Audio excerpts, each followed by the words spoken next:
Morning class.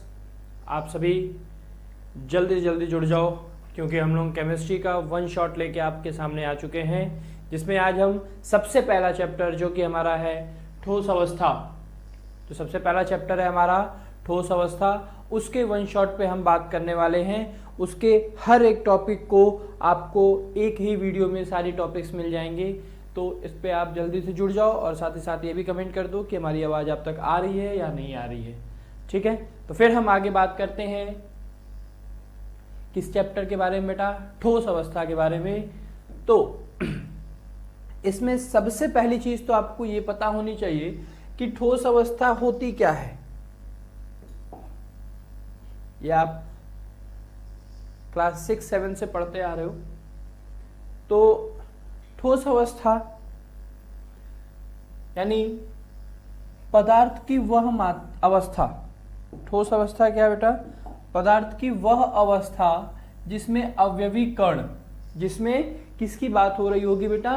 अवयवी कण, यानी जिनसे वो मिलके बने हुए हैं। जैसे वो परमाणु हो सकते हैं, अणु हो सकते हैं या आयन हो सकते हैं, जिनसे वो मिलके बने हुए हों। और वो किससे किससे मिलके बने हो सकते हैं? परमाणु से, अणु से या फिर आयन से। एक प्रबल अंतर आणविक बलों द्वारा जालक में संवृत्त संतुलित होते हैं तथा इसी कारण इनके कण गति करने में असमर्थ रहते हैं। जैसा कि आप यहां पे डायग्राम में देख भी रहे हो, ये क्या होते हैं? ये इतने पास पास होते हैं। जैसा कि हम लोगों ने ठोस अवस्था का एक वर्ड में डिफिनेशन आप जानते हो कि जिनका आकार और आयतन क्या होता है? निश्चित होता है। वे पदार्थ जिनका आकार और आयतन क्या होता है बेटा? निश्चित होता है, उनको हम क्या कहते हैं? ठोस कहते हैं। तो वो ठोस होने का कारण क्या है कि जितने भी अवयवी कण से मिलके बने होंगे वो एक प्रबल आंतरिक बल द्वारा जालक समृद्ध संतुलित होते हैं तथा इस कारण इनके कण क्या करते हैं? गति करने में असमर्थ रहते हैं, जिनकी वजह से इनका क्या आयतन और साथ ही साथ आकार दोनों निश्चित हो जाता है। और एवं इन पदार्थों के कण अपने अक्ष पर ही दोलन करते हैं। अपने अक्ष पर ही क्या करते हैं बेटा? दोलन करते हैं। जैसे ठोस है तो पार्टिकल्स जो होते हैं बेटा, जो कण होते हैं, वो गति करेंगे, लेकिन वो इतने पास पास होते हैं कि वो अपनी ही अब गति करने के लिए वो दूर जा नहीं सकते। जैसे अगर ये है तो ये ऐसे गति होगा, लेकिन अगर मैंने इसको इस तरीके से कर लिया तो इन दोनों हाथ के बीच में गति नहीं होगी। अगर ये गति जबरदस्ती कर रहे हैं तो यहाँ पे क्या होगा? ये जहां पर है वहीं पर ये क्या करेंगे? गति करेंगे। और वो गति क्या होती, कैसी होती है बेटा? दोलन गति होती है। पदार्थ की यह अवस्था ठोस अवस्था कहते हैं। पदार्थ की इस अवस्था को हम क्या कहते हैं? ठोस अवस्था कहते हैं। और जो कि हम लोग पढ़ते हैं एक लाइन में, अगर कोई हमसे पूछ दिया कि ठोस किसे कहते हैं, तो हम बताते हैं कि ठोस पदार्थ का आकार और आयतन क्या होता है? निश्चित होता है। ठोस पदार्थ का आकार और आयतन दोनों ही क्या होते हैं बेटा? निश्चित होते हैं। तो ऐसे पदार्थ जिनका आकार आयतन निश्चित होगा ठोस कहलाएंगे। क्यों कहलाएंगे? ये बाकी चीजें। ठीक है, इसके बाद ये एक डायग्राम दिया है जिसमें पार्टिकल्स आपके क्या होते हैं? बहुत पास पास होते हैं। तो उस चीज को यहां पे दिखाया गया है। यहां तक क्लियर होगा? आगे देखिए, ठोस अवस्था के लक्षण। क्या क्या लक्षण हैं? अगर ठोस अवस्था है तो उसके लक्षण क्या होंगे, हम कैसे पहचानेंगे? तो सबसे पहला पॉइंट तो अभी हम लोगों ने देख ही लिया। क्या देख लिया बेटा? इनका द्रव्यमान, आयतन एवं आकार, तीनों चीजें, द्रव्यमान, आकार एवं आयतन, ये तीनों ही चीजें क्या होती हैं? निश्चित होती हैं। ये कभी परिवर्तित नहीं होंगी। ऐसा नहीं है कि आप मार्केट से 10 ग्राम गोल्ड खरीद के ले आए हो, वो परसों 15 ग्राम हो जाए। अगर ऐसा होने लगे तब तो मजा ही आ जाए, है कि नहीं? तो जो ठोस होते हैं उनका द्रव्यमान, आयतन और आकार तीनों क्या रहेगा? बराबर रहेगा। वो कभी परिवर्तित नहीं होगा। दूसरा, इनके बीच अंतरा आणविक बल लघु परास वाले होते हैं। यानी अंतरा आणविक बल होता है, अंतरा आणविक बल हर अणुओं के बीच अंतरा आणविक बल लगता है, लेकिन ये कैसे होते हैं, लघु परास के होते हैं, बहुत कम होते हैं, छोटे होते हैं। ठीक है, इनके बीच प्रबल अंतरा आणविक बल होते हैं। जो अंतरा आणविक बल होंगे कैसे होंगे, लघु परास वाले होंगे। लघु परास क्यों बेटा, क्योंकि पार्टिकल्स यानी जो कण है, अवयवी कण है, वो पास पास है। तो जब पास पास है तो दोनों के बीच में बल कहाँ लग रहा होगा, कम ही दूरी में लग रहा होगा ना, तो वो हो गया लघु परास। और साथ ही साथ इनके बीच क्या होता है, वो जो बल होता है वो बहुत ही प्रबल होता है। कौन सा बल बेटा, अंतरा आणविक बल जो होता है वो बहुत प्रबल होता है। साथ ही साथ यह असंपटीय तथा कठोर होते हैं, मतलब इनको दबाया नहीं जा सकता। जैसे ये पेन है हमारा, इसको हम दबा नहीं सकते। ठीक है, और साथ ही साथ कठोर तो होते ही हैं।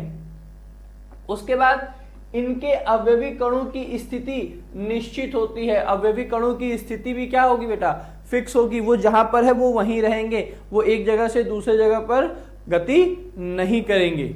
ठीक है, गति कर रहे होते हैं, लेकिन वो कैसी गति कर रहे होते हैं, कुछ अपने ही पोजीशन पर वो क्या कर रहे होते हैं, घूम रहे होते हैं। ठीक है, चौथी लास्ट पॉइंट इसमें आपका दिया हुआ है, ठोस के अवयवी कण केवल अपने अक्ष पर ही कंपन करते हैं। देखो वही जो चीज मैंने बताई, फिर से वही लिखा हुआ है। तो एक बार आप याद करोगे सारी चीजें आपको क्लियर हो जाएंगी। क्या ठोस क्या होता है, जिसमें द्रव्यमान, आयतन और आकार निश्चित होगा। अंतरा आणविक बल बहुत प्रबल होता है। ठोस असंपटीय तथा कठोर होते हैं, मतलब इनको दबाया नहीं जा सकता। और कठोर तो आप समझ ही रहे हो, नहीं समझ में आ रहा है तो घरों पे दीवार होंगे आपके, चेक करिएगा कि आपका सर मजबूत है या दीवार।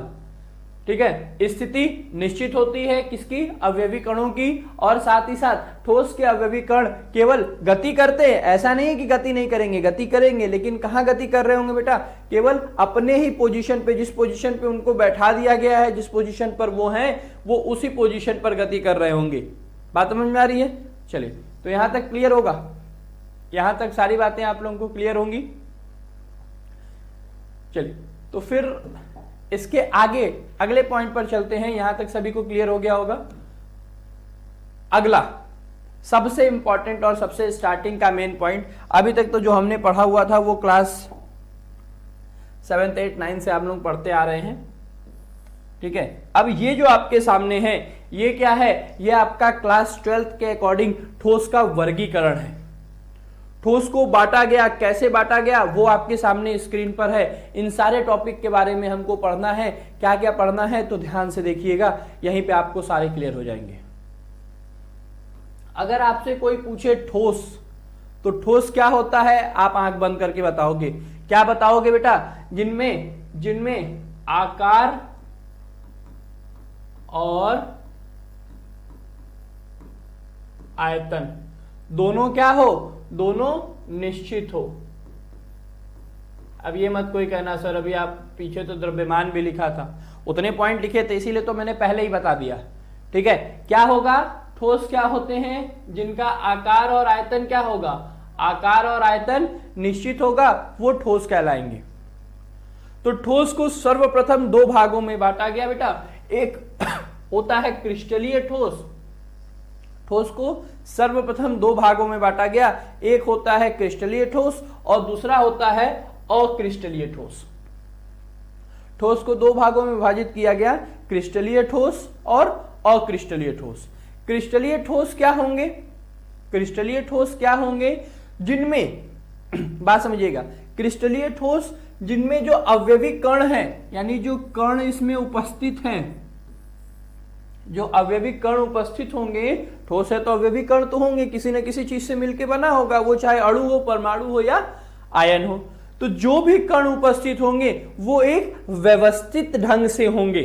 जो कण उपस्थित होंगे वो कण कैसे होंगे बेटा, एक व्यवस्थित ढंग से होंगे, एकदम सीरियल से। तो ऐसे ठोस को हम क्या कहेंगे, क्रिस्टलीय ठोस कहेंगे। यानी अगर आप किसी शादी में जाओ तो आप देखते हो जब पहुंचे हो तो जो चेयर्स लगे होंगे, कुर्सियां लगी होती हैं, वो एकदम सिस्टमैटिक तरीके से लगी रहती हैं।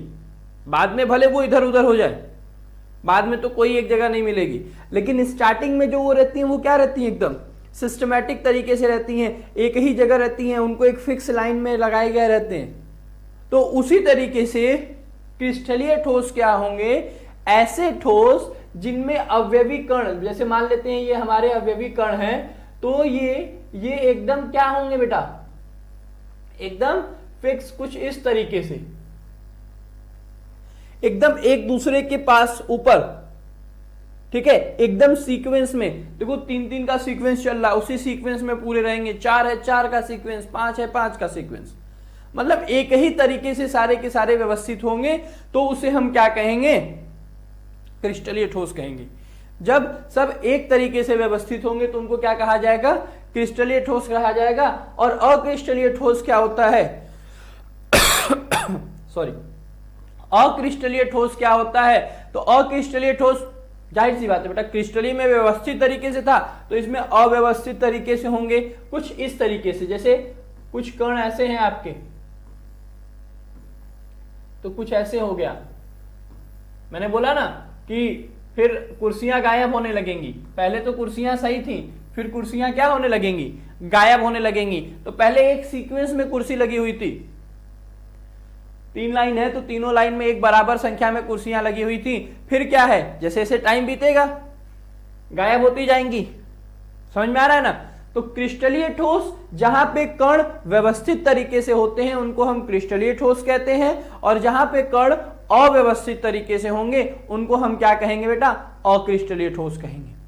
उसके बाद जैसा कि आप देख रहे हो कि क्रिस्टलीय ठोस को फिर से वर्गीकृत किया गया है, कितनी भागों में बेटा, 4 भागों में।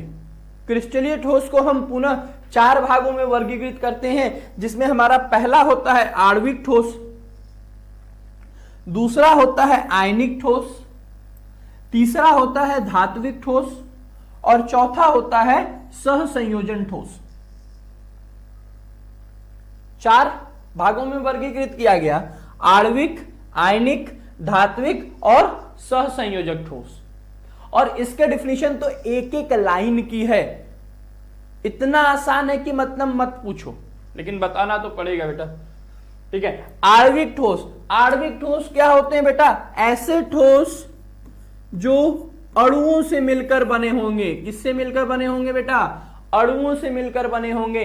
ऐसे ठोस जो अणुओं से मिलकर बने होंगे क्या कहलाएंगे, आणविक ठोस कहलाएंगे। बात समझ में आई, चलो क्लियर है ना। आणविक ठोस जो अणुओं से मिलकर बना वो आणविक ठोस हो गया। अच्छा, अगला आयनिक ठोस, नाम क्लियर हो गया। आयनिक ठोस जो किससे मिलकर बना होगा बेटा, आयन से मिलकर बना होगा। ऐसे ठोस, मैंने बोला ना कि ठोस क्या होते हैं, कणों से मिलकर बने होते हैं। किससे मिलकर बने होंगे, कण से। उस कण में कुछ भी हो सकता है। तो जो ठोस अणु से मिलकर बना वो हो गया आणविक, जो ठोस आयन से मिलकर बना वो हो गया आयनिक, जो ठोस धातुओं से मिलकर बनेगा, धातु से मिलकर बनेगा, वो क्या कहलाएगा, धात्विक ठोस कहलाएगा। वो क्या कहलाएगा, धात्विक ठोस कहलाएगा। अच्छा, चौथा जो है आपका सहसंयोजन ठोस। तो सहसंयोजन ठोस क्या होंगे बेटा, तो ऐसे ठोस, ऐसे ठोस जिनके मध्य, ऐसे ठोस जिनके मध्य कौन सा बल होगा, सहसंयोजन बल होगा। मतलब ऐसे ठोस जिनके मध्य कौन सा बल होगा बेटा, सहसंयोजक। और सहसंयोजक बंध कब बनता है, जब इलेक्ट्रॉनों का साझा होता है। तो ऐसे ठोस जिनके मध्य जो अणुओं से मिलकर बने होंगे आणविक ठोस, जो आयन से मिलकर बने होंगे आयनिक ठोस, जो धातु से मिलकर बने होंगे धात्विक ठोस, और जो ऐसे तत्वों से मिलकर बने होंगे जिन तत्वों के मध्य सहसंयोजक बंध होगा वो क्या कहलाएंगे, सहसंयोजन ठोस कहलाएंगे। इन चारों में किसी को कोई डाउट है तो जल्दी से बताओ। इन चारों पॉइंट में अगर किसी को डाउट है तो बताओ। आणविक सॉरी, आणविक अणुओं से, आयनिक आयनों से, धात्विक धातुओं से, सहसंयोजन ऐसे जिनके मध्य सहसंयोजन बंध होगा। किसी को कोई डाउट? चलिए, तो उसके बाद आप देख रहे हो कि आणविक ठोस को पुनः बांट दिया गया कितने में बेटा? 3 टाइप में। 3 प्रकार आणविक ठोस के फिर से हैं। क्या है? पहला अध्रुवीय आणविक ठोस। पहला क्या है? अध्रुवीय आणविक ठोस। मतलब अब अध्रुवीय आणविक ठोस क्या होंगे? देखो बेटा, आणविक ठोस तो अभी हमने पढ़ लिया। आणविक ठोस क्या होंगे? जो अणुओं से मिलकर बने होंगे। और अध्रुवीय आणविक ठोस क्या होंगे? तो जो अध्रुवीय अणुओं से मिलकर बने होंगे। जो किनसे मिलकर बने होंगे बेटा? अध्रुवीय अणुओं से मिलकर बने होंगे। सर ये अध्रुवीय अणु क्या होते हैं? ये अध्रुवीय अणु क्या होते हैं? तो बेटा ऐसे अणु जिनके विद्युत ऋणात्मकता, जो 2 तत्व हो उनकी विद्युत ऋणात्मकता बराबर हो, अगर 2 तत्वों की विद्युत ऋणात्मकता बराबर हो या लगभग बराबर हो। बात समझिएगा, 2 तत्व जो मिलकर अणु बना रहे हैं उन दोनों तत्वों की विद्युत ऋणात्मकता क्या होनी चाहिए? बराबर होनी चाहिए या लगभग बराबर होनी चाहिए। और अगर वो लगभग बराबर है तो वो क्या कहलाएंगे? आपका अध्रुवीय। जिसका सबसे, अभी हम लोग और सब भी समझेंगे, यहां पर समझिएगा सबसे सिंपल एग्जांपल होता है हमारा H2, यानी हाइड्रोजन और ये दूसरा हाइड्रोजन, दोनों की विद्युत ऋणात्मकता बराबर है। तो ये दोनों, ना ही इस पर कोई आवेश आएगा ना ही उस पर कोई आवेश आएगा, तो ये दोनों क्या कहलाएंगे बेटा? अध्रुवीय आणविक ठोस कहलाएंगे। अच्छा, तो अध्रुवीय क्लियर, तो ध्रुवीय अपने आप क्लियर हो गया होगा। ध्रुवीय आणविक ठोस क्या होंगे बेटा? ऐसे ठोस जो किससे मिलकर बने होंगे? ध्रुवीय अणुओं से मिलकर बने होंगे। और ध्रुवीय अणु क्या होंगे? जैसे अभी मैंने बताया, अध्रुवीय अणु मतलब जिनमें दोनों की विद्युत ऋणात्मकता बराबर होगी वो अध्रुवीय, और जहां दोनों तत्वों की विद्युत ऋणात्मकता बराबर नहीं होगी, डिफरेंस होगा, ठीक है, अंतर होगा उसमें, तो वो क्या कहलाएंगे? अध्रुवीय अणु कहलाएंगे। जिसका सबसे सिंपल एग्जांपल हमारे पास होता है HCl। HCl में क्या होता है कि क्लोरीन की विद्युत ऋणात्मकता हाइड्रोजन से ज्यादा होती है, तो ये जो इलेक्ट्रॉन का साझा है ये थोड़ा सा क्लोरीन की तरफ शिफ्ट होता है, जिसकी वजह से क्लोरीन पर हल्का सा माइनस चार्ज और हाइड्रोजन पर हल्का सा क्या आ जाता है? प्लस चार्ज आ जाता है, धन आवेश आ जाता है। क्लोरीन पर ऋण आवेश आ जाएगा हल्का सा, और हाइड्रोजन पर आपका क्या आ जाएगा? धन आवेश आ जाएगा। तो 2 अलग अलग आवेश होने की वजह से यहां ध्रुव का निर्माण हुआ, और इन्हीं ध्रुवों से मिलकर, इन्हीं ध्रुवीय अणुओं से मिलकर आपका जो ठोस बना होगा वो क्या कहलाएगा? ध्रुवीय आणविक ठोस कहलाएगा। यहां पर दोनों की विद्युत ऋणात्मकता बराबर है, यानी यहां पर जो ये इलेक्ट्रॉन है, यहां पर ये जो इलेक्ट्रॉन है जिनकी वजह से एकल बंध बना है, ये बीच में रहेंगे। ये ना ही इस वाले हाइड्रोजन की तरफ आएंगे ना ही इस वाले हाइड्रोजन की तरफ आएंगे। जब दोनों में से किसी हाइड्रोजन की तरफ शिफ्ट नहीं होंगे तो इसको हम क्या कहेंगे कि यहाँ पे ध्रुव का निर्माण नहीं हो रहा है। और जब ध्रुव का निर्माण नहीं होगा तो ये कैसे हो जाएंगे बेटा? अध्रुवीय हो जाएंगे। बात क्लियर है? चलिए अगला बात करते हैं हाइड्रोजन आबंधित आणविक ठोस। हाइड्रोजन आबंधित आणविक ठोस, नाम से ही क्लियर है कि हाइड्रोजन आबंधित आणविक ठोस क्या होगा? तो ऐसे आणविक ठोस जो हाइड्रोजन आबंधित अणुओं से मिलकर बने होंगे। ऐसे आणविक ठोस जो हाइड्रोजन आबंधित अणुओं से मिलकर बने होंगे उनको हम क्या कहते हैं? हाइड्रोजन आबंधित आणविक ठोस कहते हैं। अब सर ये हाइड्रोजन आबंधित अणु क्या होते हैं? तो आप सबको पता होना चाहिए बेटा, जब हाइड्रोजन, ठीक है, ये जो हाइड्रोजन है हमारा, हाइड्रोजन जो होता है, हाइड्रोजन अगर फ्लोरीन, ऑक्सीजन और नाइट्रोजन जिनकी विद्युत ऋणात्मकता पूरे आवर्त सारणी में सबसे ज्यादा होती है, फ्लोरीन की सबसे ज्यादा, उससे कम ऑक्सीजन, उसके बाद नाइट्रोजन, उसके बाद अन्य सभी आते हैं। तो अगर हाइड्रोजन फ्लोरीन, ऑक्सीजन और नाइट्रोजन के साथ बंध बना रही होती है तो वहां पर जो बंध होता है वो बंध क्या कहलाता है? हाइड्रोजन बंध कहलाता है। आप क्लास 11th में पढ़े होंगे, ठीक है। और इस हाइड्रोजन बंध को हम लोग बिंदु रेखा द्वारा प्रदर्शित करते थे। इस हाइड्रोजन बंध को हम किससे प्रदर्शित करते थे बेटा? बिंदु रेखा द्वारा प्रदर्शित करते थे।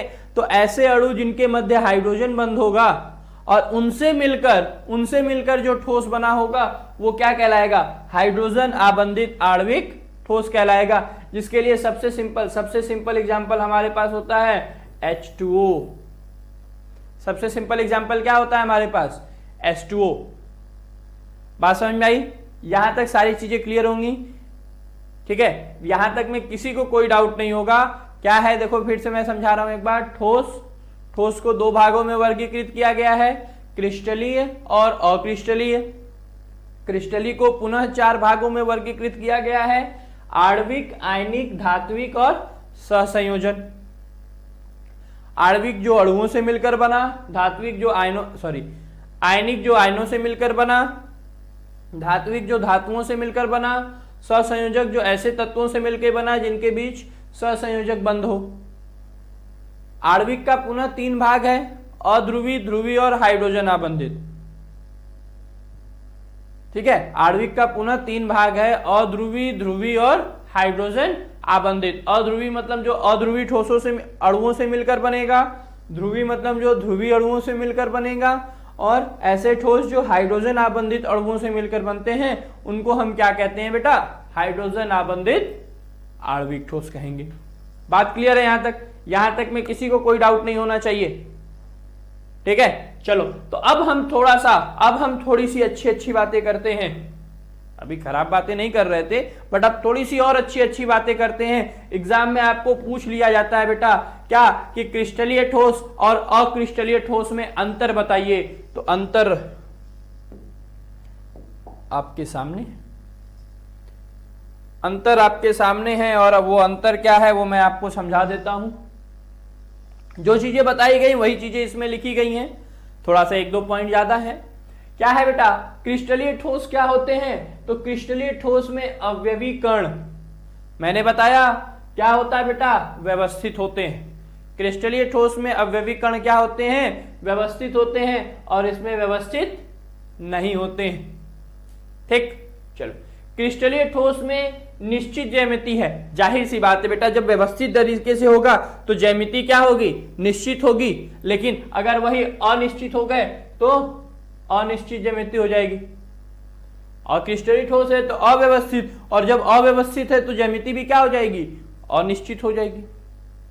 चलिए, क्रिस्टलीय ठोस का गलनांक एवं क्वथनांक निश्चित होता है। क्रिस्टलीय ठोस का गलनांक एवं क्वथनांक आपका क्या होता है बेटा? निश्चित होता है। जाहिर सी बात है बेटा, जब हर जगह नंबर ऑफ पार्टिकल्स यानी अणुओं की संख्या क्या है? बराबर है, तो गलनांक और क्वथनांक भी क्या होगा? निश्चित होगा, हर जगह फिक्स होगा। और अगले में आप समझ ही गए होंगे क्या लिखा होगा। यहां निश्चित है तो यहां निश्चित नहीं होता है। चलिए अगला देखिए, क्रिस्टलीय ठोस विषम दैशिक होते हैं। क्रिस्टलीय ठोस क्या होते हैं बेटा? विषम दैशिक होते हैं, और अक्रिस्टलीय ठोस समदैशिक होते हैं। क्रिस्टलीय ठोस विषम दैशिक होते हैं, और अक्रिस्टलीय ठोस जो है वो क्या होते हैं बेटा? समदैशिक होते हैं। इसको विषम दैशिक और समदैशिक, विषम दैशिक मतलब तो दिशात्मक, दैशिक मतलब दिशात्मक, डायरेक्शन बताएगा। और कैसा डायरेक्शन बताएगा? विषम। यहाँ पे सम और विषम वाला विषम नहीं है, इस विषम का मतलब होता है बेटा एक से अधिक, एक से अधिक। और समदैशिक मतलब एक, समदैशिक मतलब एक। तो जो क्रिस्टलीय ठोस होते हैं वो विषम दैशिक होते हैं। क्यों विषम दैशिक होते हैं बेटा? तो एक समझिएगा आप लोग, अगर मैंने एक सीक्वेंस में 50 लाइनें एक सीक्वेंस में बनाई हुई हैं, तो उस 50 लाइन को हम किसी भी सीक्वेंस से देखें, आप ऐसे देखिए, ऐसे देखिए, इस तरीके से देखिए, क्रॉस करके देखिए, आप किसी भी तरीके से देखेंगे तो एक व्यवस्थित तरीका ही दिखेगा आपको। अगर 50 लाइनें बनी हो, 50 सीक्वेंस हो, 50 कुर्सियों की लाइन लगी हुई है चारों तरफ से, मतलब 50 ऐसे भी है और 50 ऐसे भी है, तो उसमें क्या होगा कि आप किसी तरीके से देखोगे तो एक फिक्स चीजें समझ में आ रही होंगी। अच्छा, यहां पे ऐसे ऐसे ऐसे लगाया गया है, लेकिन जब विषम होंगे, मतलब सॉरी, जब अक्रिस्टलीय ठोस होंगे जिसमें उनकी व्यवस्था अलग अलग है, तो आप हर तरफ से उनको समझ नहीं सकते। वहां पर आप उसको क्या है, किसी एक ही पर्टिकुलर वे में समझेंगे।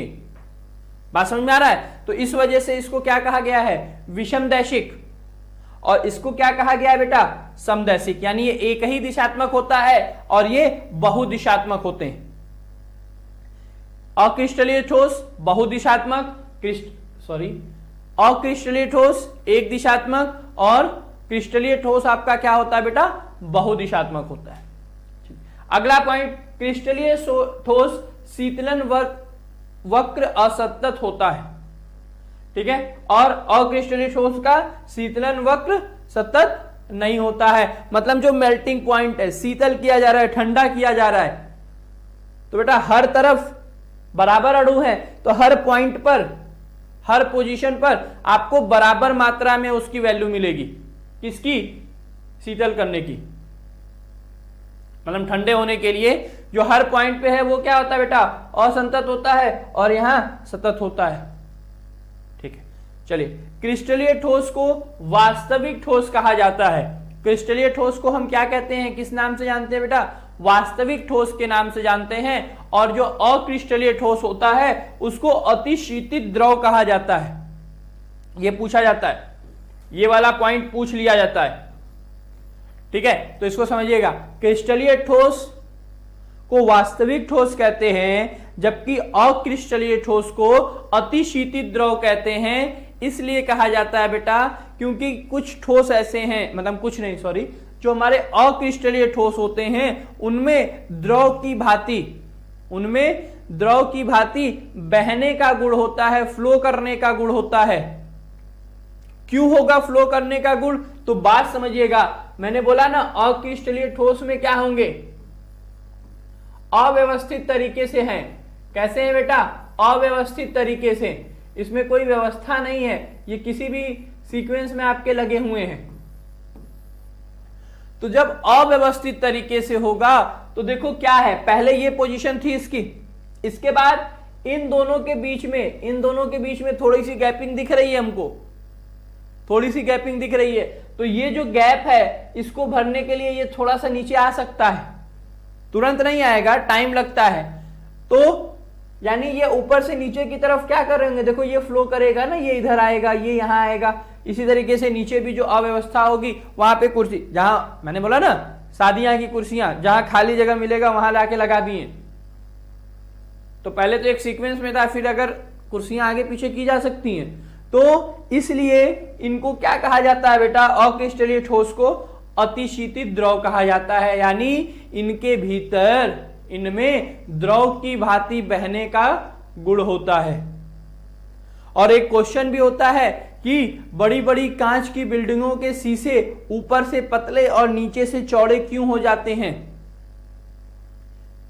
यही कारण है कि उनके बीच में जो कांच होता है वो अक्रिस्टलीय ठोस होता है, और अक्रिस्टलीय ठोस होने के कारण उनके जो ऊपर के पार्टिकल्स होंगे, ऊपर के जो कण होंगे, वो धीरे धीरे नीचे की तरफ शिफ्ट होने लगते हैं, नीचे की तरफ आने लगते हैं। तो वो ऊपर वाला हिस्सा पतला और नीचे वाला हिस्सा आपका क्या होता जाता है, मोटा होने लगता है। अब ऐसा नहीं कि कल ही आप बनाए हो, परसों जाके देखोगे तो दिख जाएगा, इसमें टाइम लगता है, इसमें टाइम लगता है। तो ऐसा क्यों होता है, क्योंकि ये अतिशीतित द्रव होते हैं। ठीक है, तो यहां तक आप सभी को बात क्लियर हो गई होगी। यहां तक क्रिस्टलीय ठोस और क्रिस्टलीय ठोस क्या होते हैं, क्या क्या पॉइंट है इनमें। किसी पॉइंट में आपको कोई दिक्कत, कमेंट कर सकते हो आप, उसका रिप्लाई मिलेगा आपको। तो सारी चीजें यहां पे क्लियर है, आगे चलते हैं। अब क्रिस्टलीय ठोस और अक्रिस्टलीय ठोस के बाद अगला जो क्रिस्टलीय ठोस का वर्गीकरण है उसको बेटा मैंने थोड़ा सा छोटे में इसको किया हुआ है, जिससे कि आप लोगों को समझने में थोड़ी सी आसानी हो जाए। पॉइंट तो मैंने बता दिया था, और जो बताया था बस हमको उसी से मतलब है, उतने से हमारा काम हो जाना है। तो यहां पर देखिए, ये जो चार्ट है इस चीज को ध्यान से समझिएगा, तो आपका जो क्रिस्टलीय ठोस का वर्गीकरण है वो भी आपका तैयार हो जाएगा। इस चार्ट में क्या है, देखो सबसे पहला ठोस का प्रकार। सबसे पहली चीज क्या है आपका,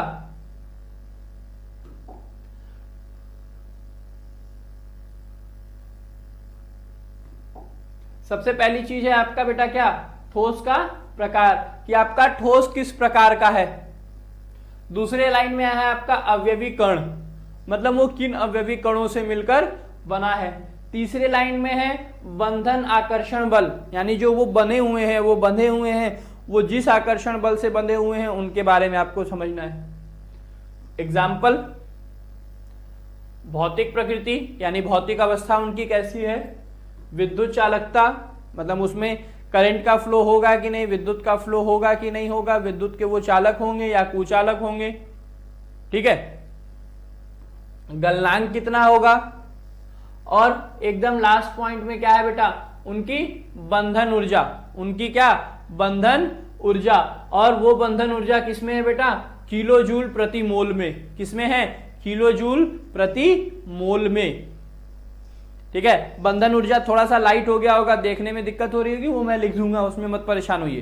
पहले इधर देखो, सबसे पहला सहसंयोजक ठोस, सर चार्ट में तो लास्ट में था, उस पे मत जाइएगा, पॉइंट पे आइएगा। सहसंयोजक ठोस को बेटा एक और नाम से हम जानते हैं जिसको कहा जाता है नेटवर्क ठोस। सहसंयोजक ठोस को नेटवर्क ठोस के भी नाम से जाना जाता है। और ये किससे मिलकर बने होते हैं, तो परमाणु या अणु से मिलकर बने होते हैं। ये किससे मिलके बने होते हैं, परमाणु या अणु से मिलके बने होते हैं। और जिन परमाणु या अणु से मिलके बने होते हैं उनके मध्य कौन सा बंध होता है बेटा, सहसंयोजक बंध होता है, जैसा कि मैंने अभी आपको बताया था। तो सहसंयोजक ठोस को हम नेटवर्क ठोस भी कहते हैं, जो परमाणु या अणु से मिलकर बना होगा, और वो ऐसे परमाणु होंगे जो सहसंयोजक आबंध रखते होंगे, जिनके बीच जो आकर्षण बल होगा वो कौन सा होगा, सहसंयोजक आबंध वाला होगा। आगे देखिए, उदाहरण में आपका हीरा है, SiO2 है, ग्रेफाइट है, और भी ढेर सारे, ठीक। अब भौतिक अवस्था की बात करेंगे तो कठोर ठोस होता है हीरा, सबसे कठोर। ऊपर का जो है वो कठोर है, ये जो आपका ग्रेफाइट है बेटा, ये ग्रेफाइट, ग्रेफाइट जो है ये क्या होता है, मुलायम ठोस होता है। बाकी सब आपके क्या हैं, कठोर ठोस होते हैं। चलिए आगे देखिएगा। अब विद्युत की चालकता की बात करें तो विद्युत रोधी चालक है। ये क्या है, विद्युत रोधी चालक है, मतलब इसमें विद्युत की चालकता नहीं होती है। लेकिन यहां पर एक अपवाद है, यहां पर एक अपवाद है, और वो अपवाद क्या है बेटा, यही ग्रेफाइट। जो ग्रेफाइट होता है, ग्रेफाइट में क्या होता है आपका, ग्रेफाइट एक विद्युत का अच्छा चालक होता है। वो आपकी पेंसिलों में पाया जाता है। वो पेंसिल की जो नीड होती है, पेंसिल की जो नीड होती है वो ग्रेफाइट से बनी होती है, और वो विद्युत की अच्छी चालक होती है। बाकी जितने इसमें हैं सब कुचालक। और उसके बाद इनका गलनांक बहुत उच्च होता है, लगभग 4000 केल्विन के आसपास। इनका जो गलनांक है ये बहुत उच्च होता है। और कितना उच्च होता है बेटा, तो लगभग 4000 केल्विन का टेम्परेचर दोगे तो ये गलेंगे। उसके बाद इनका जो बंधन ऊर्जा है, यानी इनके जो अणु आपस में जुड़े हुए हैं, उनको अगर हमको तोड़ना है तो बंधन ऊर्जा कितनी लगानी पड़ेगी बेटा, तो 150 से 500 किलो जूल पर मोल। कितनी बंधन ऊर्जा लगेगी बेटा, तो 150 से 500 किलो जूल प्रति मोल के आसपास की बंधन ऊर्जा लगेगी। क्या करने में, तोड़ने में, ठीक है। किसके, ये जो हमारे सहसंयोजक ठोस या नेटवर्क ठोस होते हैं उनके अणुओं को तोड़ने में। अच्छा, दूसरा है बेटा आयनिक ठोस। जैसा कि बताया किससे मिलके बना होगा, आयन से मिलके बना होगा। इनके बंध आकर्षण बल कौन सा होगा बेटा, तो कूलाम फोर्स से जुड़े होंगे या स्थिर विद्युत आकर्षण, या किससे जुड़ा होगा बेटा, स्थिर विद्युत आकर्षण। अगर देखो बेटा, जिनको अगर ये जो चार्ट है वो अगर नहीं दिख रहा होगा, देखने में दिक्कत आ रही होगी, तो मैं जो चीज बता रहा हूं उसको आप कॉलम बना के उसको उसमें आप लिख लीजिएगा। एक बार लिख लोगे तो चीजें क्लियर हो जाएंगी। आप इसको एक बार कॉलम बना के लिख लोगे तो अपने आप क्लियर हो जाएगा, पूरे हर एक का डिफिनेशन लिखने की जरूरत नहीं पड़ेगी आपको। साथ ही साथ इसका एग्जाम्पल क्या है बेटा, तो NaCl है, जिंक सल्फेट यानी ZnS है, CaF2 है, MgO, जितने भी आयनिक यौगिक हैं हम सबको ले लेंगे।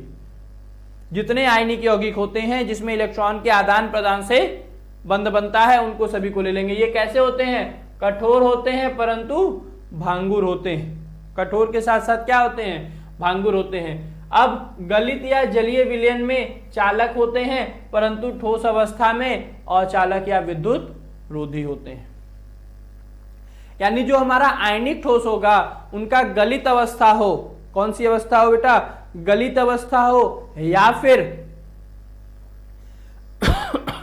द्रव अवस्था हो, जलीय विलयन, तो उस अवस्था में वो चालक होंगे, लेकिन ठोस अवस्था में वो क्या होंगे बेटा, अचालक होंगे, कुचालक होंगे, विद्युत रोधी होंगे। बात समझ में आई। चलो, इनका जो गलनांक होता है ये 15,000 केल्विन के आसपास होता है। कितना होता है बेटा, 1500 केल्विन के आसपास होता है। कितना होता है बेटा, 1500 केल्विन के आसपास होता है। और जो इनके अणुओं को तोड़ने के लिए हमको जिस बल की आवश्यकता होगी वो कितनी होती है बेटा, 400 से 4000 क्या किलो जूल पर मोल। कितनी होती है, 400 से 4000 किलो जूल पर मोल होती है। उसके बाद आणविक ठोस की बात की गई है यहाँ पे। तो आणविक ठोस क्या होता है, तो आणविक ठोस मैंने बताया जो अणुओं से मिलकर बना होगा। इसमें कई प्रकार थे, तो जिसमें सबसे पहला आपका लिखा हुआ है कौन सा बेटा, अध्रुवीय आणविक ठोस। अध्रुवीय आणविक ठोस क्या होंगे, जो अध्रुवीय अणु या अक्रिय गैसों के परमाणुओं से मिलकर बने होंगे। किससे मिलकर बने होंगे बेटा, अध्रुवीय अणु या अक्रिय गैसों के परमाणुओं से मिलकर बने होंगे। उनको हम क्या कहेंगे, आणविक में अध्रुवीय आणविक ठोस कहेंगे। इसमें जो आकर्षण बल होता है वो कौन सा होता है, तो दुर्बल वान डेर वाल बल द्वारा जुड़े होते हैं। किस बल द्वारा जुड़े होते हैं बेटा, दुर्बल वान डेर वाल बल द्वारा जुड़े होते हैं। एग्जाम्पल आपके सामने है H2, helium, carbon monoxide, carbon tetrachloride आदि ढेर सारे एग्जाम्पल है, आप किसी को भी ले लो। ये क्या होते हैं, नर्म ठोस होते हैं। आगे विद्युत रोधी यानी कुचालक होंगे और इनका गलनांक बहुत कम होगा। और साथ ही साथ जो इनकी बंधन ऊर्जा होती है वो लगभग कितनी होती है, 40 से कम की बंधन ऊर्जा होती है। तीसरा ध्रुवीय आणविक ठोस। ध्रुवीय आणविक ठोस में क्या हो जाएगा बेटा, तो ये ध्रुवीय अणु होते हैं, द्विध्रुव बंध द्वारा जुड़े होते हैं। साथ ही साथ एग्जाम्पल HCl, SO2 और भी ढेर सारे आएंगे। ये भी आपका नर्म ठोस होता है। ये आपका विद्युत रोधी है, परंतु HCl जो है, परंतु HCl का जलीय विलयन विद्युत का चालक होता है। HCl का जलीय विलयन विद्युत का क्या होता है बेटा, चालक होता है। और इनका जो गलनांक है वो क्या होता है, कम होता है। अध्रुवी का बहुत कम होता है, इनका कम होता है। कितना कम होता है वो अलग अलग के लिए अलग अलग होता है, तो वो यहाँ पे हमको नहीं समझना है। उसके बाद ये आपका 40 से कम में ही चलना है। हाइड्रोजन आबंधित ठोस। हाइड्रोजन आबंधित ठोस ध्रुवीय अणु होंगे। H2O लिया था हमने, और H2O कैसा है बेटा, ध्रुवीय अणु है। और ऐसे अणु होंगे जिनके मध्य हाइड्रोजन बंध लगा होगा, ये मैंने पहले बताया हुआ है। ठीक है, तो यहां भी वही लिखा हुआ है। देखो किससे जुड़े हुए हैं, हाइड्रोजन आबंध से। Example H2O, HF, NH3। मुलायम ठोस या द्रव अवस्था में, और द्रव में क्या होते हैं, वाष्पशील द्रव भी होते हैं। विद्युत के रोधी होंगे, यहां विद्युत प्रवाह नहीं करेगी। और गलनांक कम होता है।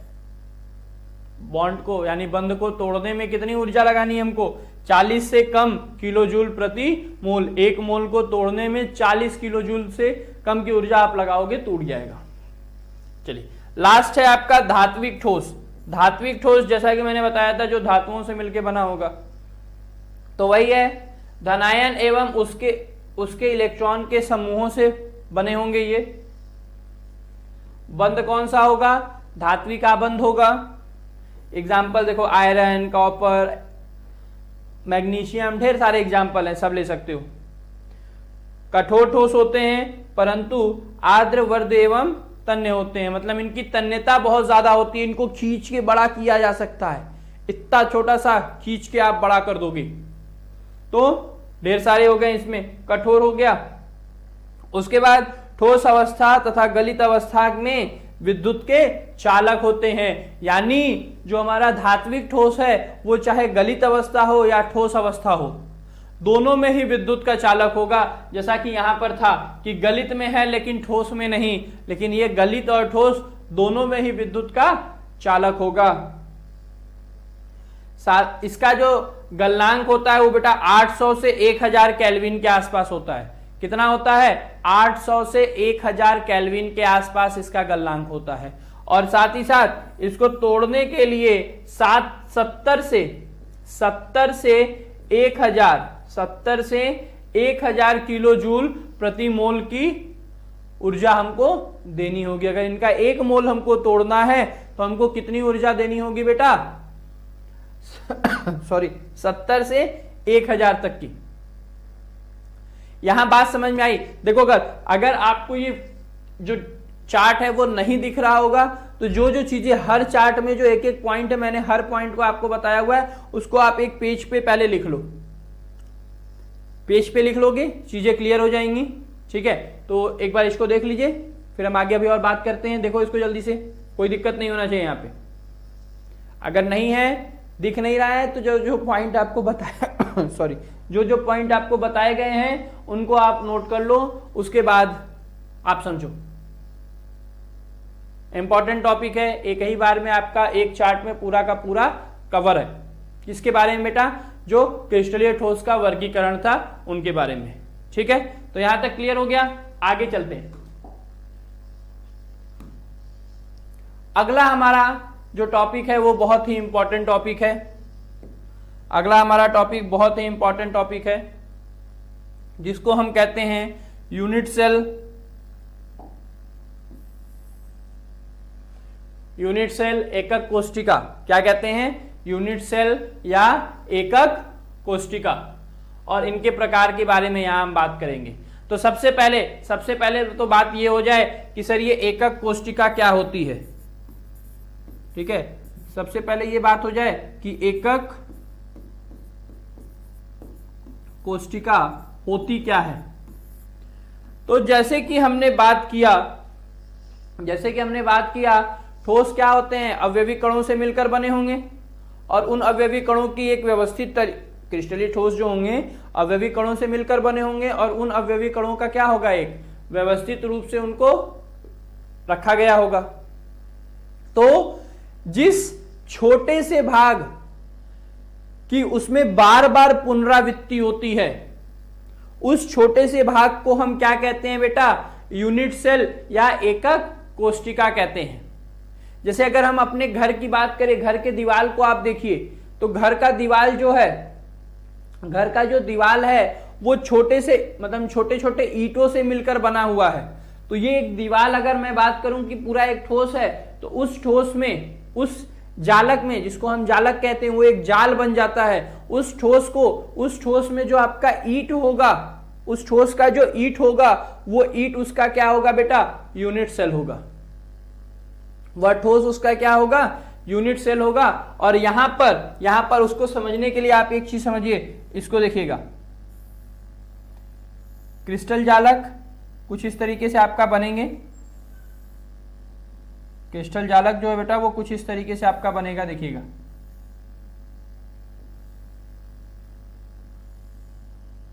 ठीक है, अब इसमें हर एक पॉइंट को आप मिला दो, हर एक लाइन के सेंटर पॉइंट को, जो केंद्र बिंदु होगा उसको आप मिलाइए।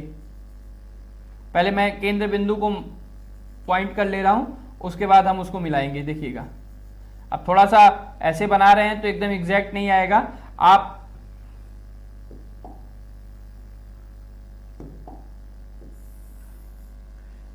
अब जो ये पॉइंट है इसको मिला दीजिए इस तरीके से कुछ।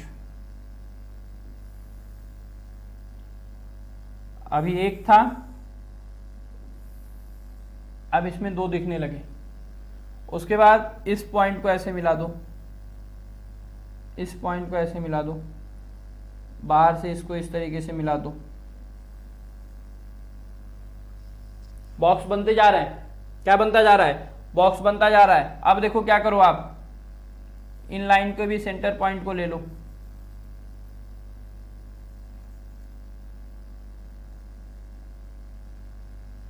ठीक है, और इनके सेंटर पॉइंट को भी आप क्या कर दो, मिला दो।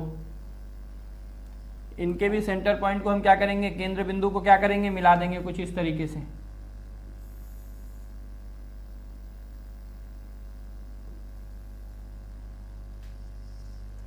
अभी आप देख रहे हो, अभी आप देख रहे हो, इनको भी मिला देते हैं। अभी आप इसमें देख रहे हो कि ढेर सारे, अभी मैंने एक क्यूब लिया था, अब इस एक क्यूब में आपको ढेर सारे क्यूब दिख रहे होंगे, ढेर सारे छोटे छोटे क्यूब देख रहे होंगे। दिख रहा है कि नहीं? ढेर सारे घन दिख रहे हैं ना। अब यही घन मतलब इनका एक छोटा सा हिस्सा, जिससे इस पूरे बड़े से क्यूब की बार बार उस छोटे से घन से, उस छोटे से क्यूब से इस बड़े क्यूब की, मतलब ये जो पूरा स्ट्रक्चर है, ये जो पूरा संरचना आपको दिख रही है, इस संरचना का निर्माण हुआ है, इस संरचना का निर्माण हुआ है। तो वो छोटा सा हिस्सा जिसकी बार बार पुनरावृत्ति, जिसकी बार बार पुनरावृत्ति आपका क्या कर रही है, इस पूरे बड़े से बड़े जालक का निर्माण कर रही है, उस छोटे से हिस्से को हम क्या कहते हैं, यूनिट सेल या एकक कोशिका कहते हैं।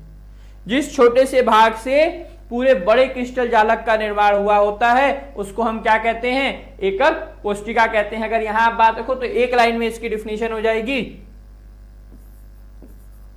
वह छोटा भाग, वह छोटा भाग, और ये छोटा भाग किसका होगा बेटा, तो क्रिस्टल जालक का। किसका होगा बेटा, क्रिस्टल जालक। ये पूरा जो जाल बन गया, कैसे जाल बना बेटा, जाल कैसे बना, छोटे छोटे अणु, ढेर सारे अणु आपस में जुड़ गए हुए हैं, ढेर सारे अणु जुड़े हुए हैं, तो एक जाल की संरचना, एक जाल नुमा संरचना बनेगी। उसी को क्या कहा जाता है, क्रिस्टल जालक। और उस क्रिस्टल जालक में जिस छोटे से भाग का बार बार, वह छोटा भाग किसका बेटा, क्रिस्टल जालक का, जो बार बार, जो क्या होता है, बार बार, या फिर आप इसको बार बार मत करो, इस तरीके से, वह छोटा भाग जिससे, जिससे मिलकर, जिससे मिलकर पूरा क्रिस्टल, पूरा क्रिस्टल जालक बना होता है, बना होता है एकक कोशिका, एकक कोशिका कहलाता है,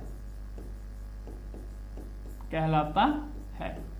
यानी अगर हम एकक कोशिका यूनिट सेल की बात करें तो इसका यूनिट सेल क्या होगा, मतलब ये घन से मिलके बना हुआ है, ढेर सारे छोटे छोटे घन हैं, तो यहां पर एकक कोशिका की संरचना कैसी होगी बेटा, एकक कोशिका एक हमारा इस तरीके से छोटा सा, ये ऐसे,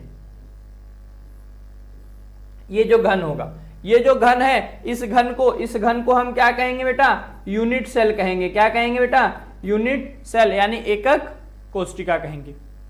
बात क्लियर है? एकक कोशिका किसे कही जाए, किसे कहा जाएगा, वो आपको समझ में आ गया। जो क्रिस्टल ठोस का निर्माण होता है तो वहां पे क्रिस्टल जाल बनता है, क्रिस्टल जालक बनता है, और वो क्रिस्टल जालक कैसे बना होता है, तो अवयवी कण, छोटे छोटे अवयवी कण आपस में मिले हुए हैं, उनसे मिलके वो पूरा जालक का निर्माण होता है। और उस जालक में जिस छोटे से भाग की बार बार पुनरावृत्ति होती है, जो बार बार जिससे मिलके पूरा वो जालक बना होगा, उसको हम क्या कहेंगे, एकक कोशिका कहेंगे। ठीक है, तो यहां पर एकक कोशिका किस आकार की होती है बेटा, घन आकार की होती है, जो कि हमको समझना है। चलिए इसके आगे देखिएगा, तो एकक कोशिका के यहां प्रकार हैं। एकक कोशिका को दो भागों में बांटा गया है। एकक कोष्टिका को दो भागों में बांटा गया है, जिसमें हमारा पहला जो भाग है बेटा वो होता है आद्य एकक कोष्टिका। पहला जो होता है वो है, ये आध हो गया था तो ध नहीं समझना है। पहला जो भाग होता है बेटा वो क्या होता है, आद्य एकक कोष्टिका, और दूसरा होता है बेटा केंद्रीय एकक कोष्टिका। और केंद्रीय एकक कोष्टिका में आप देख रहे हो कि तीन है, अंतः, फलक और अंत्य। अंतः, फलक और अंत्य, तीनों को समझिएगा, बहुत ही सिंपल सा है। आद्य एकक कोष्टिका क्या होगा, तो अभी हम लोगों ने यूनिट सेल की बात की थी, एकक कोष्टिका की बात की थी। तो इस एकक कोष्टिका में ऐसे, ये हमारा एकक कोष्टिका है, ठीक है। इस एकक कोष्टिका में जब केवल जो अवयवी कण है, अवयवी कण वो कहां पाए जाएंगे बेटा, अवयवी कण कहां पाए जाएंगे, केवल और केवल कोनों पर पाए जाएंगे। अवयवी कण कहां पाए जा रहे होंगे, केवल और केवल कोनों पर पाए जा रहे होंगे, कुछ इस तरीके से। और एक घन में कुल कितने कोने होते हैं, 8 कोने होते हैं। एक घन में कुल कितने कोने होते हैं, 8 कोने होते हैं। और अगर 8 कोनों पर अवयवी कण पाए जा रहे हैं खाली कोने पर, तो उसको हम आद्य एकक कोष्टिका या सरल एकक कोष्टिका भी कहते हैं। आद्य, या फिर इसको हम आद्य, या आप इसको सरल एकक कोष्टिका भी कह सकते हो। सरल एकक कोष्टिका या आद्य एकक कोष्टिका, जहां पर यूनिट सेल जो होगा उसमें अवयवी कण कहां पाए जा रहे होंगे, खाली और खाली कोनों पर पाए जा रहे होंगे। अच्छा, और यहां पर केंद्रीय एकक कोष्टिका क्या होता है, तो कोने पर तो पाए जाएंगे अवयवी कण, कोनों पर पाए जाएंगे, साथ ही साथ केंद्र पर भी पाए जाएंगे। किसके केंद्र पर पाए जाएंगे तो समझिएगा, जैसे अगर हम अंतः की बात करें,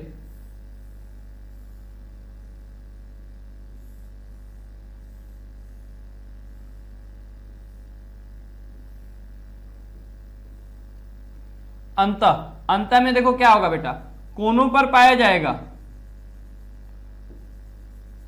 अंतः पर है तो कोने पर पाना है, ये फिक्स है, कोने पर अवयवी कण पाए जा रहे होंगे, जैसे ये, ठीक है। उसी तरीके से फलक वाला भी अगर है तो फलक वाले में भी समझिएगा, जो अवयवी कण होंगे वो कोने पर पाए जाएंगे। कितना कोना है बेटा, 8 कोना है, इस 8 कोनों पर पाए जाएंगे, कुछ ऐसा, ठीक है। अंत्य है तो इस पर भी जो है, अंत्य पर भी आपका जो है अवयवी कण कोनों पर पाए जाएंगे, ये तो फिक्स है, ये बात आपकी फिक्स है कि कहां पाए जाएंगे बेटा, कोने पर पाए जाएंगे, ठीक है। और कोने पर पाए जाने के साथ साथ समझिएगा, अंतः में कोने पर तो पाया जाएगा, एक आपका इस यूनिट सेल के बीचों बीच, एक आपका कहां पाया जाएगा, इस यूनिट सेल के, यानी ये जो एकक कोष्टिका है उसके बीचों बीच पाया जाएगा। जैसे आपका रूम, जिस रूम में भी आप बैठे हुए हो, उस रूम का, वो रूम भी आपका क्या है, एक घन के आकार का है, और उस घन के एकदम बीचों बीच अगर कोई एक एटम उपस्थित हो, 8 कोनों पर तो हो और साथ ही साथ एकदम बीचों बीच उपस्थित हो, तो उसको हम क्या कहते हैं, अंतः एकक कोष्टिका कहते हैं। बात समझ में आई? अच्छा, फलक केंद्रित क्या होता है, तो कोने पर रहेगा ही रहेगा, साथ ही साथ जितने फलक होंगे आपके घन में, और एक घन में कितना फलक होता है, एक घन में कितना फलक होता है, तो एक घन में कितना फलक होता है बेटा, 6 फलक होते हैं। एक घन में 6 फलक होता है, यानी हर फलक पर पाया जाए, कुछ ऐसे देखिए, 1 2 3 4 ये पीछे वाले फलक पर 5, या आगे वाले फलक पर 6। कुछ इस तरीके से संरचना हो जाती है फलक केंद्रित की। उसके बाद अंत्य में क्या है बेटा? अंत्य में किसी दो विपरीत फलकों पर पाया जाएगा। कहां पाया जाएगा? किसी दो विपरीत फलकों पर पाया जाएगा, और वो कुछ इस तरीके से होगा। देखिए, एक ये ऊपर वाले फलक पर और एक ये नीचे वाले फलक पर। किसी दो विपरीत फलक पर अगर पाया जा रहा है तो उसको हम क्या कहेंगे? अंतः केंद्रित एकक कोष्टिका कहेंगे। बात समझ में आ रहा है? इसको शॉर्ट में, अंतः को शॉर्ट में BCC कहा जाता है। अंतः को शॉर्ट में क्या कहा जाता है? BCC। फलक को FCC कहा जाता है। आप लोगों को यही मिलेगा, क्वेश्चन आया तो BCC लिखा होगा, ज्यादातर FCC लिखा होगा। और अंत्य को क्या कहा जाता है बेटा? ECC। क्या कहा जाता है? ECC। तो FCC, BCC और ECC क्लियर हो गया। अब इसमें बात आती है कणों की संख्या। किसकी बात आती है? कणों की संख्या, कि एक यूनिट सेल में, एक यूनिट कोशिका, एकक कोशिका में कुल कितने कण हैं। तो कणों की संख्या अगर हम बात करें तो जो सरल एकक कोशिका होती है,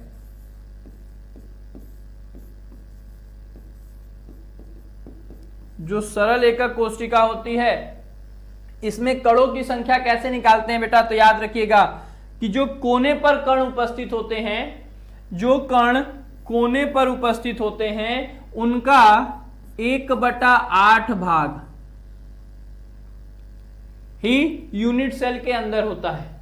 जो कण कोने पर उपस्थित होते हैं उनका 1/8 भाग यूनिट सेल के, यानी एकक कोशिका के कहां होगा? अंदर उपस्थित होगा। तो टोटल कितने हैं बेटा? 8, और 8 का 1/8, टोटल 8 है, और हर 8 का 1/8 जो होगा उस यूनिट सेल के अंदर होगा। तो यानी इसमें कितना? 1 कण उपस्थित होगा। अगर ये याद रखिएगा, कणों की संख्या, और इस कणों की संख्या को हम लोग किससे प्रदर्शित करते हैं? Z से प्रदर्शित करते हैं। तो कणों की संख्या किसी एकक कोशिका में कितनी होगी? तो वो हम निकालने के लिए, अगर एक सरल एकक कोशिका या आद्य एकक कोशिका है तो केवल कोने पर परमाणु होगा, और कोने पर परमाणु का कितना? 1/8 भाग अंदर होता है। तो हर एक परमाणु का 1/8, 1/8, 1/8 कर लो, तो टोटल 8 परमाणु, यानी 1 कण। अच्छा, अंतः में आ जाए तो अंतः में समझिएगा, जो कोने पर उपस्थित हैं उनका तो 1/8, और जो केंद्र पर उपस्थित है बेटा, ये जो केंद्र वाला है, इसका पूरा का पूरा 1। जो केंद्र पर है उसका पूरा भाग अंदर होगा, बॉक्स के अंदर बीचों बीच, तो पूरा भाग उसका अंदर होगा। तो यहां पर कणों की संख्या, यानी यहां पर Z बराबर कितना होगा? Z बराबर देखो 8, 8 कोनों पर, तो 8 कोनों की वजह से 1 प्लस 1 ये जो अंदर है वो, यानी बराबर 2 कण। यानी BCC में Z यानी कणों की संख्या कितनी होगी? 2 होगी। एक BCC में आपके कितने कण उपस्थित होंगे? 2। एक BCC मूल रूप से 2 कणों से मिलकर बना होगा। अच्छा, फलक केंद्रित, फलक केंद्रित में भी समझ लीजिएगा, कोने वाला हिस्सा आपको समझ में आ गया। कोने का कितना? 1/8। कोने का कितना भाग अंदर होगा? 1/8। और ये जो फलक है, फलक वाला जो है, ये लो, ये लो, ये लो, कोई भी जो भी फलक पर होंगे, फलक का कितना होता है बेटा? तो 1/2 भाग, आधा भाग अंदर होगा और सब बाहर होगा। तो यहां पर Z बराबर, देखिए यहां पर Z बराबर आपका क्या हो जाएगा? Z बराबर 8 कोने हैं, तो 8 कोने का 1/8 प्लस टोटल 6 फलक हैं, और हर फलक का 1/2, यानी कितना हो जाएगा बेटा? 1 + 3 बराबर 4। यहां पर Z बराबर कितना आ जाएगा? 4 आ जाएगा। किसमें?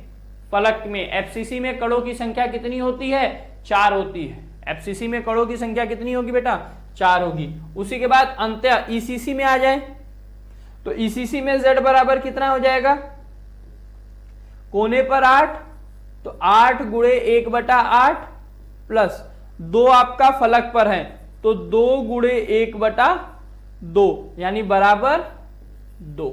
इसको सॉल्व किया 1 आया, इसको सॉल्व किया 1 आया। यहां पर z बराबर कितना हो जाएगा, यहां पर भी z बराबर 2 होगा। यहां तक बात क्लियर है? यहां तक में किसी को कोई डाउट, जल्दी बताइए, किसी को कोई दिक्कत? आगे चलते हैं। तो ये हो गया हमारा किसके बारे में बेटा, एकक कोष्टिका और उनके प्रकार के बारे में। आगे देखिएगा, आगे एकक कोष्टिका की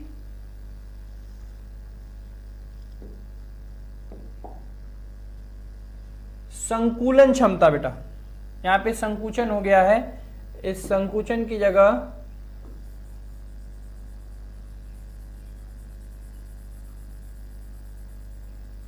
एकक कोष्टिका की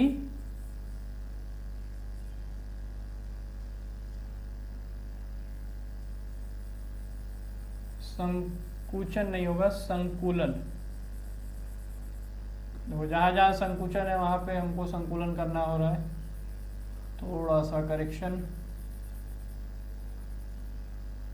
ठीक है। एकक कोष्टिका की क्या बेटा,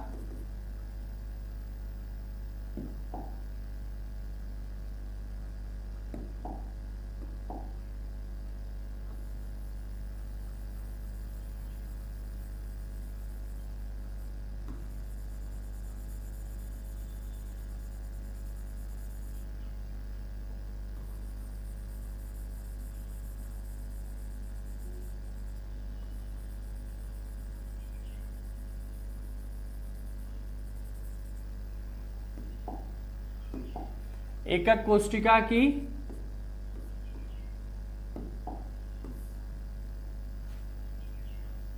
संकुलन क्षमता, संकुलन, यहां पर भी आपका क्या होगा, संकुलन, संकुलन, ठीक है, प्रतिशत संकुलन क्षमता, ठीक है। संकुलन क्षमता यानी इसमें क्या है, क्रिस्टल में उपलब्ध कुल स्थान का परमाणुओं द्वारा घेरा गया स्थान क्या कहलाता है, संकुलन क्षमता कहलाता है। क्या कहलाता है बेटा, संकुलन क्षमता कहलाता है। अगर हमको प्रतिशत संकुलन क्षमता निकालना है, प्रतिशत संकुलन क्षमता निकालना है तो हमको क्या करना है, घेरा गया आयतन बटे कुल आयतन, घेरा गया आयतन, यहां पर आपका क्या होगा बेटा, कुल आयतन, समझिएगा, घेरा गया आयतन बटे कुल आयतन इंटू 100। प्रतिशत निकालना है तो 100 से गुणा कर देंगे। किसमें किसमें निकालना होगा, समझिएगा, किसमें किसमें निकालना होगा, तो सबसे पहला हमको निकालना है सरल एकक कोष्टिका में, सरल एकक कोष्टिका, ठीक। दूसरा हमको बीसीसी, तीसरा हमको एफसीसी, इन तीनों में निकालना रहता है। तीनों में पूछा जाता है कि कितना होगा, ठीक है। तो यहां देखिए घेरा गया आयतन, अब घेरा गया आयतन, अब घन है, घन में घन का आयतन क्या होता है, देखो कुल आयतन, तो कुल आयतन मतलब घन का आयतन, और घन का आयतन क्या होता है बेटा, ए क्यूब। घन का आयतन कितना होता है, ए क्यूब। और घेरा गया आयतन, किसका घेरा गया आयतन, उसमें जो कण होंगे उनके द्वारा घेरा गया आयतन। और कण, परमाणु कैसे होते हैं, गोलाकार होते हैं। परमाणु कैसे होते हैं बेटा, गोलाकार होते हैं। तो गोलाकार के लिए क्या होता है, 4/3 पाई आर क्यूब। बात समझिएगा, इसको यहां पे मैं लिख रहा हूं, देखो इसको यहां पे समझो।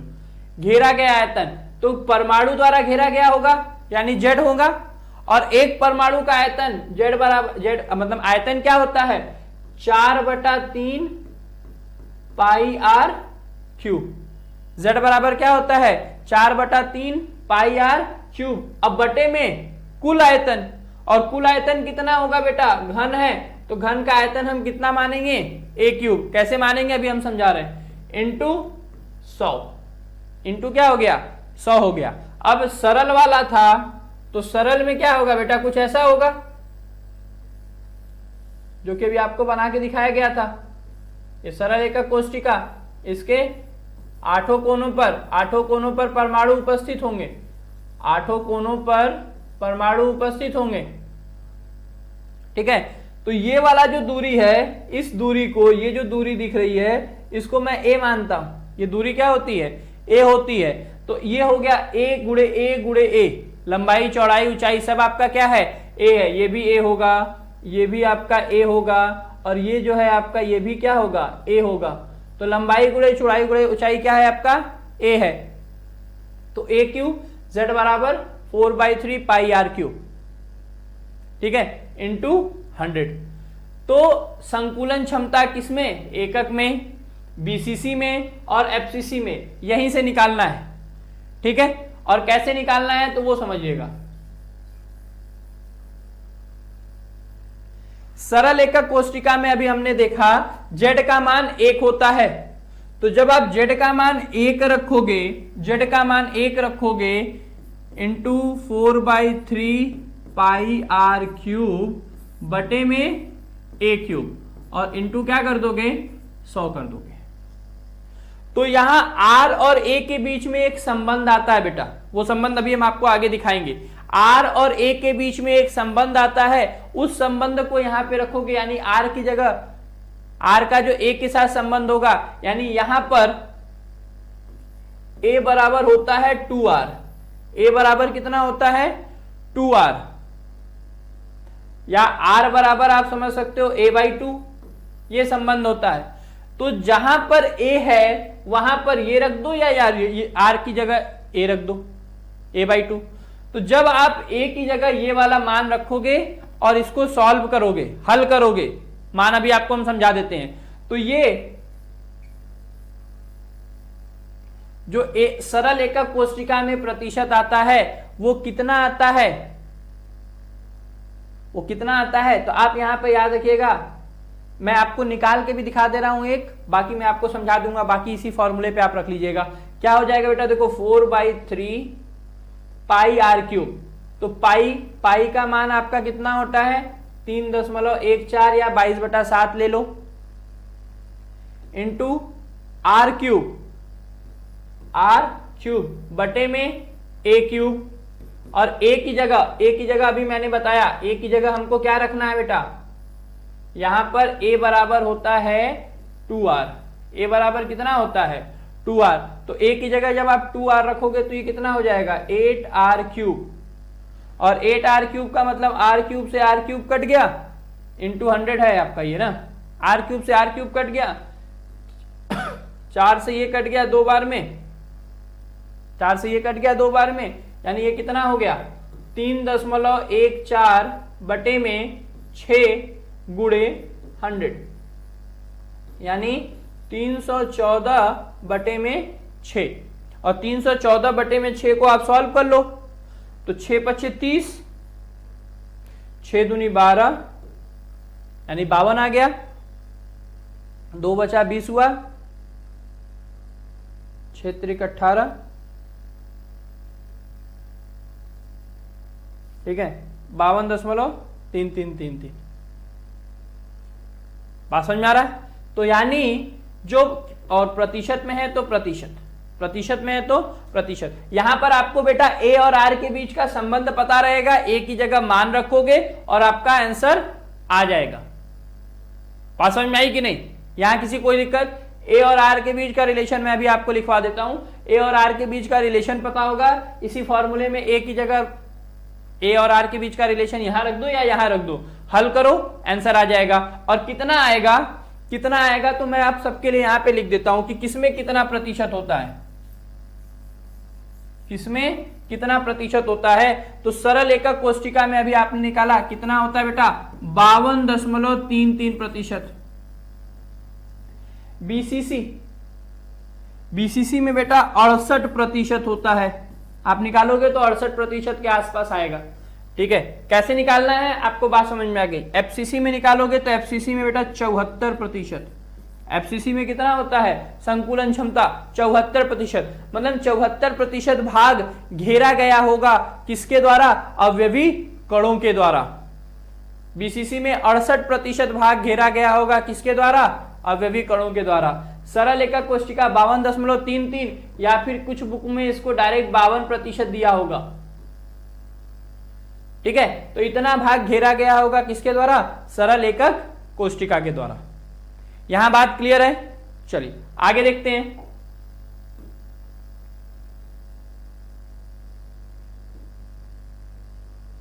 इसके बाद घनत्व, इसके बाद क्या आता है बेटा, घनत्व निकालने के लिए। तो घनत्व कैसे निकलेगा, तो घनत्व निकालने के लिए क्वेश्चन आता है। क्वेश्चन हम लोग जब इसका क्वेश्चन प्रैक्टिस करेंगे तो वहां पे मैं बताऊंगा। ठीक है, यहां पर फॉर्मूला समझिए। तत्व का घनत्व निकालने के लिए, तत्व का घनत्व निकालने के लिए हमारे पास फॉर्मूला होता है क्या, Z into M N A into A Q. जहां पर Z क्या है, परमाणुओं की संख्या, अभी देखा था सरल में 1 2 3 ऐसा। m बराबर परमाणुओं का मोलर द्रव्यमान, मोलर द्रव्यमान दिया होगा। मोलर द्रव्यमान आपको निकालने भी आता है, जैसे HCl दिया तो HCl का मोलर द्रव्यमान कितना हो जाएगा, तो 36.5 होता है। बात समझ में आ रहा है। तो परमाणुओं का मोलर द्रव्यमान बटे Na क्या होता है बेटा, एवोगैड्रो संख्या, और एवोगैड्रो संख्या की वैल्यू कितनी होती है, 6.022 गुणे 10⁻23 परमाणु प्रति मोल। एक मोल में एवोगैड्रो संख्या यानी Na की जगह हमको क्या रखना होगा, 6.022 इंटू 10⁻23।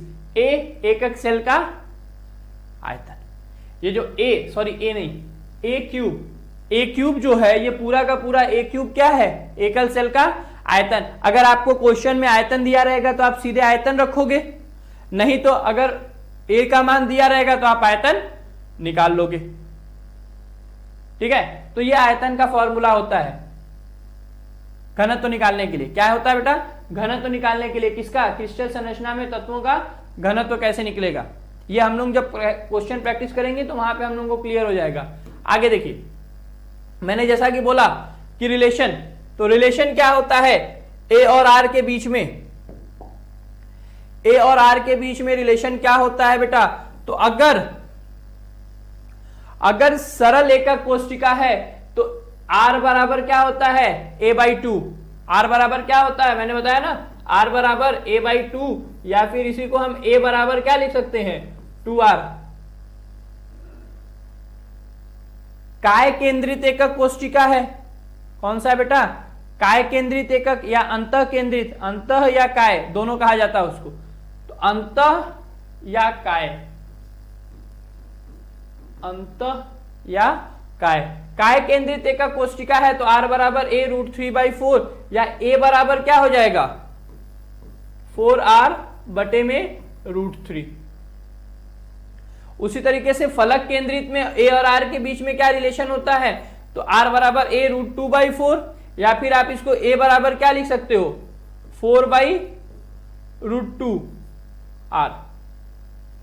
ठीक है, R मतलब इधर रहेगा, इससे कोई दिक्कत नहीं, 4R/√2। इसको और सॉल्व कर लोगे तो a बराबर कितना आ जाएगा, 2√2R। a बराबर कितना आ जाएगा, 2√2R। इसी a की वैल्यू आप उठाकर संकुलन क्षमता वाले फॉर्मूला में रखोगे, R का रिलेशन मिलेगा और आप प्रतिशत निकाल पाओगे। और आप लोग निकाल के मुझे बताओगे कि क्या प्रतिशत बीसीसी और एफसीसी का जितना मैंने बताया उतना आया है या उसके आसपास कुछ आया था। ठीक है, कमेंट जरूर करिएगा इसको, क्योंकि आता है एग्जाम में। आगे देखिएगा बेटा, निबिड़ संकुलित संरचना, निबिड़ संकुलित संरचना।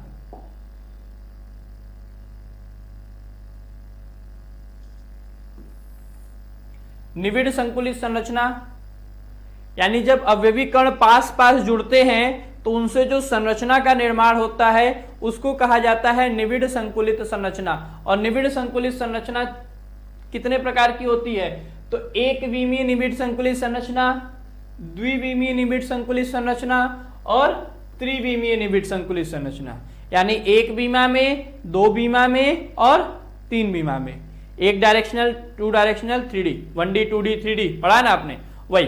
तो एक विमीय निबिड़ संकुलित संरचना क्या होता है बेटा, तो जब अवयवी कण कुछ इस प्रकार से व्यवस्थित हो तो इसको एक विमीय निबिड़ संकुलित संरचना कहते हैं।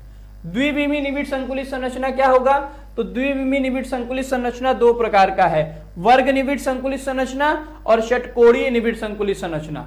तो वर्ग निबिड़ संकुलित संरचना क्या होती है, अब द्विविमीय है तो द्विविमीय में बेटा जाहिर सी बात है कि दो बीमाएं होंगी, एक्स एक्सिस वाई एक्सिस या एक्स एक्सिस जेड एक्सिस।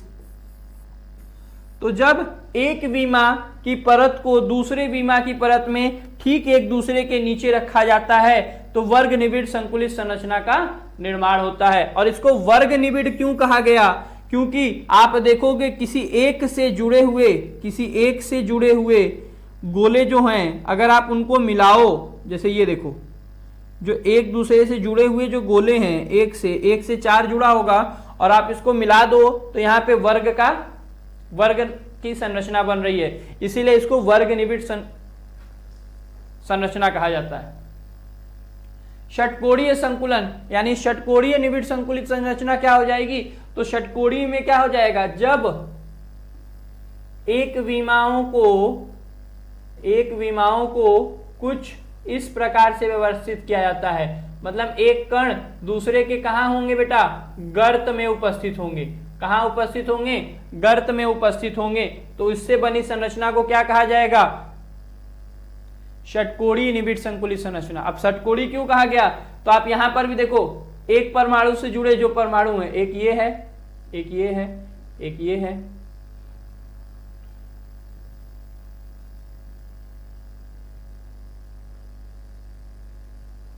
इस तरीके से। तो यहाँ पे षटकोण का निर्माण हो रहा है। किसका निर्माण हो जा रहा है बेटा, षटकोण का निर्माण हो जा रहा है, इसलिए इसको हम क्या कहते हैं, षटकोणीय निबिड़ संकुलित संरचना कहते हैं। ठीक है, उसके बाद त्रिविमीय यानी जब तीन डायरेक्शनल होगा, तीन विमाओं में होगा, तो त्रिविमीय में आपका क्या होता है, तीन होता है, केंद्रीय घनीय संरचना, षटकोणीय निबिड़ संकुलित संरचना और घनीय निबिड़ संकुलित संरचना। ये कब बनता है, तो यहां पर लिखा हुआ है केंद्रीय निबिड़ संकुलित संरचना बीसीसी में बनता है, षटकोणीय निबिड़ संकुलित संरचना एचसीपी में बनता है और घनीय निबिड़ संकुलित संरचना किसमें बनता है बेटा, एफसीसी में बनता है। बात समझ में आ रही है। चलिए, तो ये हो गए हमारे निबिड़ संकुलित संरचना के प्रकार। इसके आगे देखा जाए तो अब जो निबिड़ संकुलित संरचना बनती है, ये बहुत ही इंपॉर्टेंट टॉपिक है आपका आगे। तो इसमें क्या होता है बेटा, त्रिकोणीय रिक्तियां, त्रिकोणीय खाली स्थान, रिक्त स्थान क्या होता है, तो तीन गोलों के निबिड़ संकुलन में परस्पर स्पर्श करने पर उनके केंद्र एक समबाहु त्रिभुज के किनारों पर होते हैं, जिससे केंद्र के मध्य एक रिक्त स्थान रह जाता है जो समबाहु त्रिभुज के केंद्र पर होता है। कहां होता है, समबाहु त्रिभुज के केंद्र पर होता है। इस रिक्त स्थान को ही त्रिकोणीय छिद्र या त्रिकोणीय रिक्ति कहा जाता है। क्या कहा जाता है बेटा, त्रिकोणीय छिद्र या त्रिकोणीय रिक्ति कहा जाता है। घटक कणों के त्रिविमीय समृद्ध संकुलन में दो प्रकार की रिक्तियां पाई जाती हैं। अभी जो हम लोगों ने घटक कण देखे, संकुलन देखा, संकुलन क्षमता, उस संकुलन क्षमता में दो प्रकार की रिक्तियां पाई जाती हैं। एक होती है बेटा चतुष्फलकी रिक्ति और एक होती है अष्टफलकी रिक्ति। चतुष्फलकी रिक्ति जो 4 फलकों के मिलने से बनेगी, अष्टफलकी रिक्ति जो 6 फलकों के मिलने से बनेगी। तो चतुष्फलकी रिक्ति और अष्टफलकी रिक्ति क्या होती है वो देखते हैं। तो सबसे पहले चतुष्फलकी और अष्टफलकी रिक्तियों की बात की जाए तो चतुष्फलकी रिक्ति और अष्टफलकी रिक्ति देखिए कैसे होगी। तो चतुष्फलकी रिक्ति क्या होता है, जब तीन गोलों, मतलब कुछ इस प्रकार से 1 2 3, 3 गोले और इस गोले के ऊपर ऐसे समझिएगा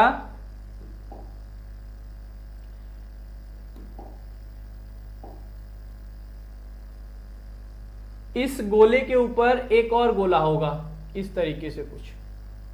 तो जब गोलों के ऊपर गोला होगा, एक गोला, 3 गोले के ऊपर एक गोला होगा, तो टोटल 4 गोले मिले, और 4 गोलों के मिलने से जो रिक्ति उत्पन्न होगी वो चतुष्फल की रिक्ति। अष्टफल की रिक्तियां जो 6 गोलों के मिलने से बनेगी, जिसकी संरचना मैंने यहाँ पे आपको दिखाई हुई है, 1 2 3 लाल में और 3 आपका बैगनी में, कुछ इस तरीके से 1 2 3, और अब इसी के ऊपर बनाना बेटा, तो 1 2 3 इस तरीके से बनाएंगे तो थोड़ा सा कंफ्यूजन समझ में आएगा आपको। तो यहां पर इसीलिए ये बना दिया गया है। ये जो बीच में देखो, यहाँ पे बनाने पे ये बीच में खाली स्थान दिख रहा है ना, इस खाली स्थान को हम क्या कहते हैं, अष्टफल की रिक्ति। और जो 4 गोलों के मिलने से रिक्ति बनती है उसको हम क्या कहते हैं, चतुष्फल की रिक्ति। वही बात यहाँ पे लिखी हुई है कि जब द्वितीय परत का एक गोला प्रथम परत के 3 गोलों के मध्य त्रिकोणीय रिक्तियों के ऊपर होता है, तो यह एक नई रिक्ति का निर्माण होता है, जिसको हम चतुष्फल की रिक्ति कहते हैं। ये 4 गोलों के एक चतुष्फल की रिक्ति का निर्माण करता है। आसान भाषा में क्या कह सकते हैं हम इसको, जो मैंने बताया, 4 स्पर्शी गोलों के मध्य स्थित रिक्तियों को क्या कहा जाता है, चतुष्फल की रिक्ति कहा जाता है। उसी तरीके से अष्टफल की रिक्ति क्या हो जाएगा, अष्टफल की रिक्ति का निर्माण 6 गोलों के कणों से मिलकर बनता है। कैसे बनता है बेटा, 6। चतुष्फल की, अष्टफल की, बात समझ में आ गया होगा। जहां 4 गोलों से मिलके बनेगा वो चतुष्फल की, जो 6 गोलों से मिलके बनेगा वो अष्टफल की, जो कुछ इस तरीके से आपका दिखता है। देखो, 1 फलक, 2 फलक, 3 4 5 6, और ये अष्टफल की। ठीक है, चलिए आगे देखते हैं।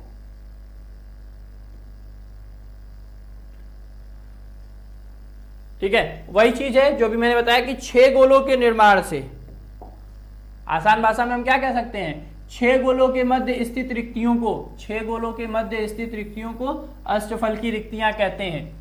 ठीक है, और यहाँ पे इस चीज को एकदम याद रखिएगा, इस पे न्यूमेरिकल आता है, तो जब हम न्यूमेरिकल प्रैक्टिस करेंगे तो यहाँ से ये क्लियर हो जाएगा। निविड़ संकुलित कणों, यानी अगर कणों की संख्या कितनी है बेटा, n है।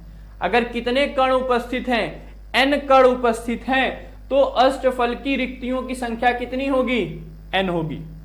जितने कण उतने ही अष्टफल की रिक्तियां होंगी। दूसरा, जितने कण उसका दोगुना, उसका डबल जो है चतुष्फल की रिक्तियां होंगी। उसकी दोगुनी क्या होंगी बेटा, आपकी चतुष्फल की रिक्तियां होंगी। बात क्लियर है यहां तक। जितने कण उतनी ही अष्टफल की रिक्तियां होंगी, और जितने कण उसकी दोगुनी आपकी क्या होगी, चतुष्फल की रिक्तियां होंगी। बात समझ में आ रहा है यहां तक, कोई दिक्कत? बहुत इंपॉर्टेंट है ये टॉपिक, पहले आप याद रखिएगा। जैसे ही हम इसको अगले बार क्वेश्चन प्रैक्टिस करेंगे तो चीजें आपको ऑटोमेटिक और अच्छे से क्लियर हो जाएंगी। और एक बार आप और पढ़ चुके हो तो रिवाइज चल रहा है, एक बार में आपकी सारी चीजें क्लियर चल रही होंगी। ठीक है, चतुष्फल की रिक्तियां, अष्टफल की रिक्तियां, जो संकुलित कणों यानी आयनों की संख्या होगी, अगर वो n है तो अष्टफल की रिक्तियों की संख्या भी n होगी। और अगर चतुष्फल की रिक्तियों की बात करें तो चतुष्फल की रिक्तियां कितनी होंगी, 2 गुनी होंगी। किसकी बेटा, जो आयनों की संख्या होगी उनकी। बात क्लियर है? चलिए, यहां तक कोई डाउट नहीं ना, स्क्रीनशॉट ले लो इसका। आप लोगों को सारी चीजें क्लियर हो गई होंगी। ठीक है, यहां तक में किसी कोई डाउट नहीं कि निविड़ संकुलित कणों के अगर आयनों की संख्या कितनी होगी बेटा, n होगी, तो जो अष्टफल की छिद्र है या रिक्तियां हैं वो कितनी होगी, वो भी n के बराबर होगी। और जो चतुष्फल की छिद्र है उनकी संख्या कितनी हो जाएगी, डबल हो जाएगी। उनकी संख्या कितनी हो जाएगी, डबल हो जाएगी। तो इसके बाद देखिए, इसके बाद का जो टॉपिक है ये बहुत ही इंपॉर्टेंट टॉपिक है, ये बोर्ड एग्जाम में आपका आता ही आता है। इस टॉपिक से प्रश्न आपके बोर्ड एग्जाम में आते ही आते हैं बिना डाउट। ये क्या है बेटा, क्रिस्टलों में अपूर्णताएं एवं दोष। क्रिस्टलों में अपूर्णताएं एवं दोष मतलब जो क्रिस्टल है उसमें कुछ ना कुछ त्रुटियां होंगी, दोष होंगे। तो दोष कितने प्रकार के होते हैं, अगर हम इसकी बात करें कि दोष कितने प्रकार के होते हैं, तो दोष को हम लोग 3 भागों में बांट सकते हैं। कौन कौन सा दोष बेटा, बिंदु दोष, रेखा दोष और तल दोष। बिंदु दोष, रेखा दोष और तल दोष। दोष जो है उनको हम 3 भाग में बांट सकते हैं, बिंदु दोष, रेखा दोष और तल दोष। अब एक वर्ड में समझ लीजिएगा, एक लाइन में आपका क्लियर हो जाएगा। बिंदु दोष, रेखा दोष और तल दोष क्या है? बिंदु दोष जो कुछ बिंदुओं के मतलब कुछ, जैसे हमने पढ़ा कि अवयवी कण क्या होते हैं, कुछ इस तरीके से व्यवस्थित होते हैं। अवयवी कण जो होंगे बेटा वो कुछ इस तरीके से व्यवस्थित होंगे, ऐसे थोड़ा सा क्रम ऊपर नीचे उस पर मत जाइएगा। अवयवी कण कुछ ऐसे व्यवस्थित होंगे। तो अब इसमें बिंदु दोष क्या होगा? एक दो अवयवी कणों की वजह से अगर जो दोष उत्पन्न हो रहा है, एक दो अवयवी कणों की वजह से जो दोष उत्पन्न हो रहा है वो दोष हमारा क्या कहलाएगा? बिंदु दोष। रेखा दोष क्या होता है? जो पूरी की पूरी एक लाइन की वजह से, पूरी की पूरी एक रेखा में उपस्थित अवयव की वजह से, जो एक रेखा में जितने भी अवयव हैं उनकी वजह से जो दोष उत्पन्न होता है वो दोष हमारा क्या हो जाएगा? रेखीय दोष हो जाएगा। उसके बाद तल दोष। तो तल दोष में क्या है? ऐसे आगे ऐसे आगे भी लेयर रहेगा, ऐसे ये जो तल बना हुआ है इनका ये इस तरीके से रहेगा, तभी ना 3D में आएगा। त्रिविमी अभी हम लोगों ने देखा था, तो त्रिविमी में आगे भी रहेगा। तो इसमें से पूरा का पूरा एक तल, यानी ये पूरे के पूरे तल की वजह से जो दोष उत्पन्न होगा वो दोष हमारा क्या कहलाता है बेटा? तल दोष कहलाता है। वो दोष क्या कहलाएगा? तल दोष कहलाएगा। तो बिंदु दोष, रेखा दोष और तल दोष में सबसे बढ़िया बात यह है कि रेखा दोष आपको नहीं पढ़ना है, तल दोष आपको नहीं पढ़ना है। इसके बारे में बस डिफिनीशन जान लीजिए कि तल दोष, रेखा दोष होगा क्या, और बिंदु दोष के बारे में हमको पढ़ना है। और बिंदु दोष को बेटा, बिंदु दोष को आप देखिए तो बिंदु दोष को पुनः दो भागों में वर्गीकृत किया गया। कौन कौन सा बेटा? एक है हमारा स्टाइचियोमेट्री दोष और एक है हमारा नॉन स्टाइकियोमेट्री दोष। एक स्टाइकियोमेट्री दोष और एक नॉन स्टाइकियोमेट्री दोष। अब स्टाइकियोमेट्री और नॉन स्टाइकियोमेट्री दोष क्या होता है? ऐसे दोष, बिंदु दोष है तो कुछ पॉइंट पे कमियां आएंगी, ऐसे दोष जिसमें पॉइंट में कमी आने की वजह से, बिंदुओं में कमी आने की वजह से उनकी जो अवयवी कण हैं उनके अनुपात में कोई परिवर्तन नहीं आए, उनके अनुपात में कोई परिवर्तन न आए, तो ऐसे को हम क्या कहेंगे? स्टाइकियोमेट्री दोष कहेंगे। और अगर अनुपात में परिवर्तन आ जाता है तो उसको हम क्या कहेंगे? नॉन स्टाइकियोमेट्री दोष कहेंगे। यानी जिन चीजों से मिलकर वो अवयवी कण, जिन अवयवी कणों से मिलकर वो पूरा का पूरा क्रिस्टल बना होगा, उस क्रिस्टल में अगर अनुपात में कोई परिवर्तन ना आए, तो परिवर्तन ना आए तो उसको हम क्या कहेंगे? स्टाइकियोमेट्री दोष कहेंगे। और अगर परिवर्तन आ जाता है तो उसको हम क्या कहेंगे? नॉन स्टाइकियोमेट्री दोष। यानी अगर मान लेते हैं कि हमारे पास एक NaCl, सोडियम क्लोराइड का क्रिस्टल है, तो सोडियम क्लोराइड में बेटा सोडियम के ढेर सारे होंगे और क्लोरीन ढेर सारा होगा, ढेर सारा सोडियम और ढेर सारा क्लोरीन होगा। तो ढेर सारे में मैं मान लेता हूं, जैसे ये कितना है? 20 है और ये 20 है। क्या सर ढेर सारा बोल के 20 पे बात कर रहे हैं? बस समझना है हमको। हम मान लेते हैं 20 सोडियम है और 20 क्लोरीन है। इस 20 में से 2 इधर खराब, 2 इधर खराब। इन 20 में 2 की वजह से 2 की वजह से 2, तो दोनों बराबर मात्रा में है, दोनों बराबर मात्रा में है। तो यानी 20 और 20 में से 2 कम हो गया, तो बेटा दोनों का कितना कितना बचा? 18। तो 20 और 20 का अगर आप अनुपात निकालो तो 20 और 20 का अनुपात क्या आएगा? 20 और 20 का अनुपात बेटा 1 संबंधे 1 आएगा। और 18 और 18 का अनुपात निकालो, 2 की वजह से अशुद्धि आई थी, दोष उत्पन्न हुआ था, तो 18 बचे। 18 की वजह से भी अनुपात आपका क्या आएगा बेटा? 1 संबंधे 1 का अनुपात आएगा। यानी यहां पर अनुपात में देखो कोई परिवर्तन नहीं हुआ। तो अगर अनुपात में कोई परिवर्तन नहीं होता है तो वो दोष कौन सा दोष कहलाएगा बेटा? स्टाइकियोमेट्री दोष। ऐसे दोष जिसमें अनुपात में कोई परिवर्तन नहीं आएगा, किनके? अवयवी कणों के, तो उनको हम कहेंगे स्टाइकियोमेट्री दोष। और जहां परिवर्तन आ जाएगा उसको हम क्या कहेंगे? नॉन स्टाइकियोमेट्री दोष। ठीक है। उसके बाद देखिएगा, उसके बाद क्या है कि स्टाइकियोमेट्री को 2 भागों में बांटा गया। स्टाइकियोमेट्री को कितने भागों में बांटा गया बेटा? 2 भागों में। और नॉन स्टाइकियोमेट्री को 2 भागों में बांटा गया है। स्टाइकियोमेट्री में एक दोष है शॉटकी दोष और एक दोष है आपका फ्रैंकल दोष। शॉटकी दोष और फ्रैंकल दोष। ठीक है, अलग अलग साइंटिस्ट थे, इन्होंने अपना अलग अलग मत दिया था, शॉटकी और फ्रैंकल। तो शॉटकी दोष और फ्रैंकल दोष क्या होता है उसको समझिएगा। जैसे मैं मान लेता हूं सोडियम क्लोराइड हम ले लें, ठीक है, इस तरीके से, बहुत ध्यान समझिएगा।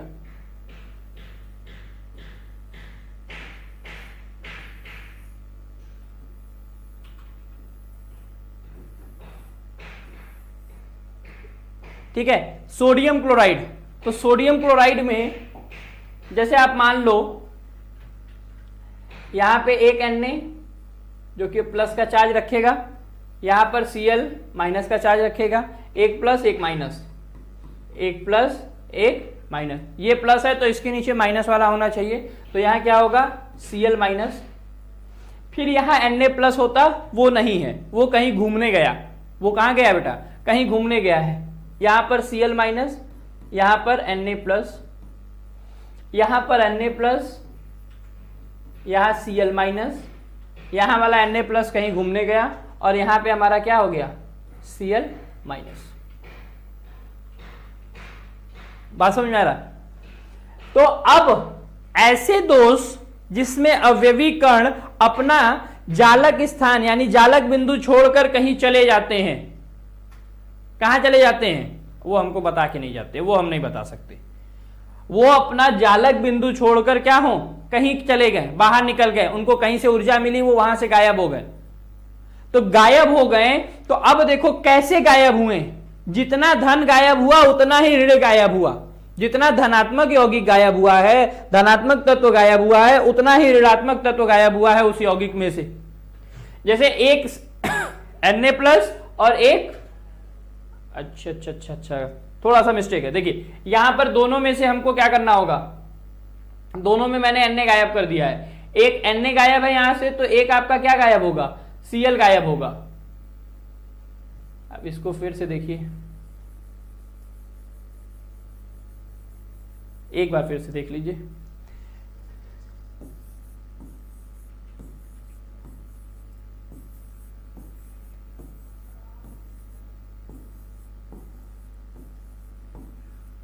जैसे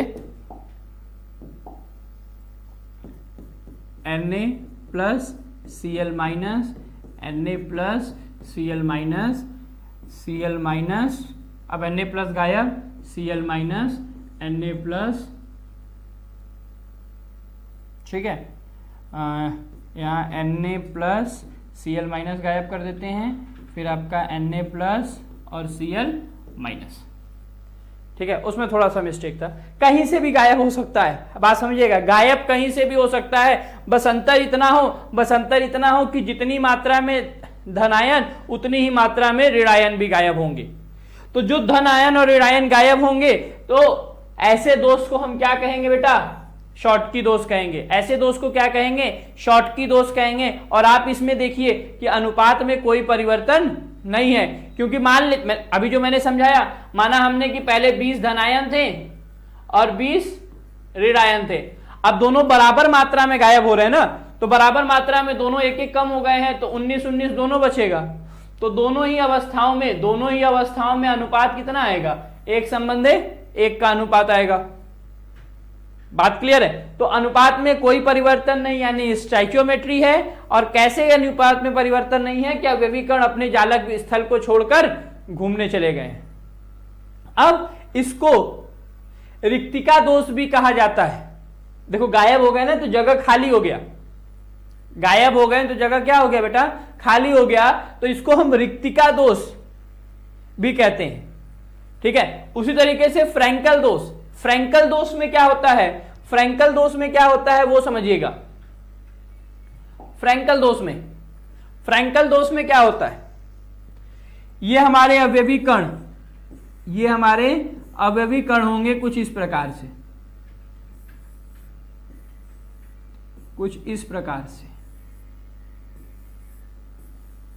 आप लोगों को भी एग्जाम में आएगा तो बेटा डायग्राम के साथ बनाना पड़ेगा। और उसमें प्लस माइनस, प्लस वाला माइनस वाला कुछ भी हो सकता है ना, NaCl समझा दिया, यहां पे कुछ भी हो सकता है, minus plus minus plus plus minus plus minus. अब यहां से एक प्लस, यहां से एक धनायन क्या होगा, वो अपना जगह छोड़कर बेटा ये जो बीच बीच में रिक्तियां दिख रही हैं आपको, खाली स्थान दिख रहा है, ये इस जगह पर आ जाएगा, चाहे यहां चाहे यहां चाहे यहां चाहे यहां, आप कहीं भी बना सकते हो, किसी भी जगह पर आ जाएगा। तो यहां से छोड़कर मान लिया मैंने कहां आ गया है बेटा, यहां पर आ गया है, अपने इस जहां पर उसको होना चाहिए था वहां ना होके जो आसपास में रिक्तियां दिख रही हैं वो वहां पर आ गया है। तो अपनी जगह से हटा है तो व्यवस्था में डिस्टरबेंस आया। मैंने बताया था ना, शादी की कुर्सियां लाइन से लगी रहती हैं पहले जब आप जाओगे तो, लेकिन फिर बाद में क्या होता है, लोग अपनी सुविधा के अनुसार उसको इधर उधर ले जाते हैं। तो यहां से ये कहां चला गया, यहां इसको खाली जगह मिला था, चला गया, खाली जगह मिला था और चला गया। तो डिस्टरबेंस आया, सीक्वेंस जो है वो हमारा बदल गया, क्रम में परिवर्तन आया। तो क्रम में परिवर्तन है तो यानी दोष है, क्रम में परिवर्तन यानी दोष उत्पन्न हुआ। लेकिन आप अनुपात देखो तो अनुपात में कोई परिवर्तन नहीं आया है। क्यों नहीं आया है, क्योंकि जो धनायन है वो छोड़कर नहीं गए हैं, वो उसी में हैं, वो उसी में हैं।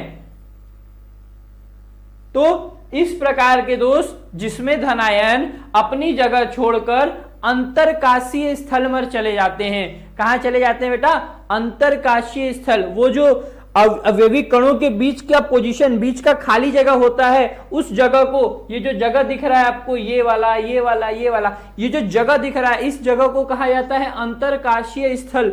और इसी अंतरकाशीय स्थल पर क्या होते हैं, अवयवी कण जाकर बस जाते हैं। तो इसको हम क्या कहते हैं, फ्रैंकल दोष, या फिर इसी को हम अंतरकाशीय दोष भी कहते हैं। फ्रैंकल दोष या अंतरकाशीय दोष भी इसको कहा जाता है। बात क्लियर है। चलिए, उसके बाद बात आती है बेटा धातु अधिक के दोष और धातु न्यूनता दोष की। उसके बाद किसकी बात आएगी, धातु अधिक के दोष और धातु न्यूनता दोष। नाम से ही क्लियर है, नाम से ही क्लियर है। क्या क्लियर है नाम से, धातु अधिक के यानी धातु ज्यादा हो जाए तो दोष, धातु न्यूनता दोष, धातु कम हो जाए तो दोष। बात समझ में आ रहा है कि नहीं, ज्यादा हुए तो दोष, कम हुए तो दोष। तो धातु अधिक के दोष, धातु अधिक कब होगा, धातु अधिक कब होगा, तो ऐसे समझिएगा फिर से, जैसे ये अवयवी कण होंगे हमारे और धातु है बेटा तो धनायन होगा, धातु है तो क्या होगा, धनायन होगा, क्योंकि हर धातु के ऊपर आवेश कौन सा होता है, प्लस का। तो ये कुछ इस प्रकार से हो जाएंगे, ये कुछ इस प्रकार से, जैसे ये प्लस ये माइनस, ये प्लस ये माइनस, ये आपका माइनस, ठीक है, plus plus plus minus plus minus. अगर यहां पे जो माइनस है, माइनस को कम कर दे, हम क्या किया हमने, माइनस कम कर दिया। और जब माइनस कम हो गया बेटा, तो माइनस कम हुआ तो धन बढ़ गया ना, और माइनस मतलब अधातु, अधातु कम किए तो धातु बढ़ गया, बढ़ा ना बढ़ा। तो जब एक अधातु की कमी हो जाए तो धातु अधिक हो जाएगा, तो धातु अधिक के दोष हो गया। बात समझ में आ रहा है। अच्छा, दूसरी चीज समझिए, यहाँ पे अनुपात में परिवर्तन आया है। कैसे आया है, यहाँ पे धन आवेश और ऋण आवेश बराबर मात्रा में नहीं गए हैं, खाली ऋण आवेश जो है वो गायब हो गया है, वो अकेले घूमने चला गया बिना धन आवेश को बताए। तो जब अकेले घूमने चला गया, वो भी बिना बताए गया, तो उसमें क्या होगा कि जो अनुपात है वो परिवर्तित हो जाएगा। पहले दोनों 10-10 थे, पहले दोनों 10-10 थे, अब क्या हो गया है, धन वाला 10 है और ये 9 है, अनुपात बदला, अनुपात में क्या आ गई, परिवर्तन आ गया। बात समझ में आ रही है कि नहीं आ रही है। चलिए, अब धातु अधिक के दोष में एक और तरीका है, वो क्या है बेटा, ये बराबर हो। अभी आपने देखा था फ्रैंकल दोष में, फ्रैंकल दोष में क्या होता है, जो धनात्मक होते हैं ना, जो धनात्मक अवयव होते हैं, वो उनका आकार छोटा होता है। कुछ धनात्मक अवयव ऐसे हैं जिनका आकार छोटा होता है और वो क्या करते हैं, इस रिक्त स्थान पर आ जाते हैं, आकार छोटा होने की वजह से वो इस रिक्त स्थान पर आ जाएंगे। तो जब वो इस रिक्त स्थान पर आ जाएंगे तो क्या होगा, धनायनों की संख्या बढ़ गई, यानी अनुपात 10 और 10 था, अब क्या हो गया बेटा 11 और 10 हो गया है, अनुपात फिर से परिवर्तित हुआ। बात समझ में आ रही है कि नहीं आ रही है? तो इसी तरीके से ये हो गया धातु अधिक्य दोष। उसके बाद आता है धातु न्यूनता दोष। धातु न्यूनता दोष, तो धातु न्यूनता दोष क्या होता है, इसके लिए आपको एक वर्ड, एक लाइन याद रखनी होगी। क्या याद रखनी होगी बेटा, कुछ धातु प्रकृति में ऑक्साइड, मतलब ज्यादातर धातु ऑक्साइड और सल्फाइड के रूप में पाए जाते हैं, ठीक है। तो कुछ धातु जो है वो प्रकृति में ऑक्साइड के रूप में पाए जाते हैं, तो वो जिस अवस्था में प्रकृति में पाए जाते हैं उनके अनुपात में पहले से ही परिवर्तन रहता है। जैसे आयरन ऑक्साइड, आयरन ऑक्साइड का फॉर्मूला हम लोग लिखते हैं बेटा FeO। आयरन ऑक्साइड का फॉर्मूला क्या लिखते हैं हम लोग, FeO। लेकिन एक्चुअल में अगर देखा जाए तो आयरन ऑक्साइड का जो फॉर्मूला होता है वो होता है Fe 0.98O। अब 0.98 को हम लोग क्या मान लेते हैं, 1 मान लेते हैं, तो हम लोग लिखते ये हैं। लेकिन प्रकृति में ये जो पाया जाता है ये इस अवस्था में पाया जाता है 0.98 की अवस्था में, 9.6 से लेके 9.8 तक पाए जाते हैं, जिसमें 9.8 वाला क्या है, ज्यादा स्टेबल होता है, ज्यादा स्थायी होता है। तो ये 0.98 की अवस्था में पाया जाता है। तो अब इस 0.98 की अवस्था में पाए जाने के कारण धातु में न्यूनता आई ना, धातु कम हुआ ना, तो ये हो गया। बात समझ में आ रहा है कि नहीं, धातु में न्यूनता आई तो ये हो गया। अच्छा, एक और चीज, इसमें एक चीज मिस हुआ है, इसको फिर से समझ लीजिए, इंपॉर्टेंट है, क्वेश्चन भी आता है यहां से। जब बीच में धन आयन आएगा बेटा, जब बीच में धन आयन आएगा तो उस धन आयन की वजह से आवेश बढ़ जाएगा, और हमको आवेश को बढ़ने नहीं देना है, हमको आवेश को संतुलित रखना है।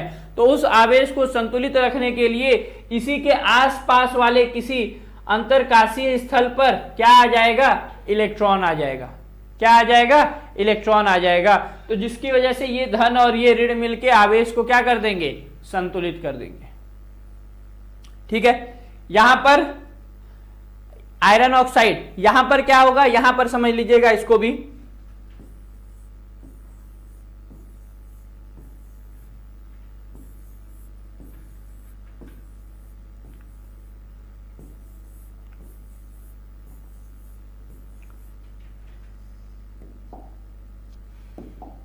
आयरन ऑक्साइड में देखिएगा क्या होता है बेटा, कि आयरन और ऑक्सीजन के ऊपर, यहां आयरन के ऊपर इसमें क्या है, Fe के ऊपर 2 प्लस चार्ज है, ऑक्सीजन के ऊपर 2 माइनस चार्ज है। Fe के ऊपर 2 प्लस चार्ज है, ऑक्सीजन के ऊपर 2 माइनस चार्ज है। ऑक्सीजन के ऊपर 2 माइनस चार्ज है, 2 माइनस चार्ज,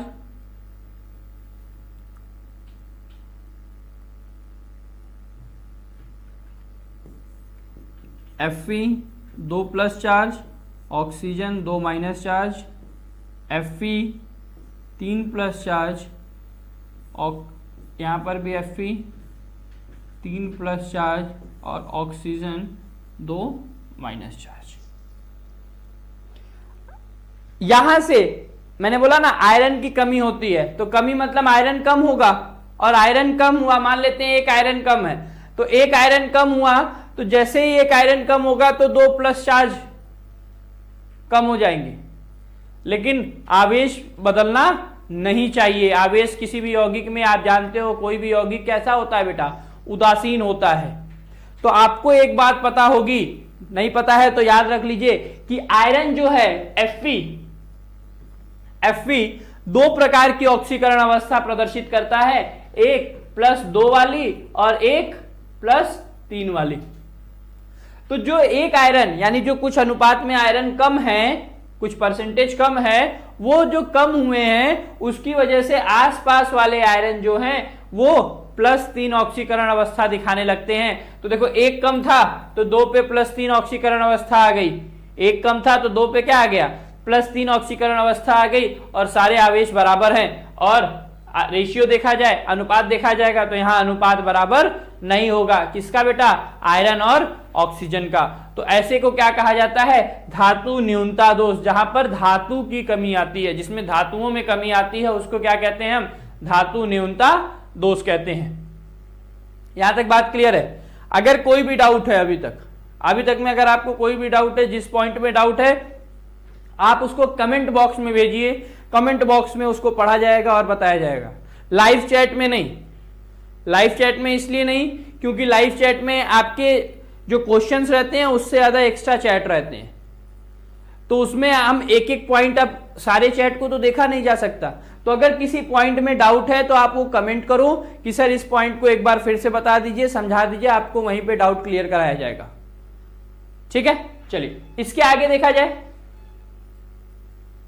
तो ये चीजें आप लोगों को समझ में आ गई होंगी। तो अब क्रिस्टल में अपूर्णताएं एवं दोष, जो चीजें बताई गई वही चीजें आपको यहां पे दिख रही हैं।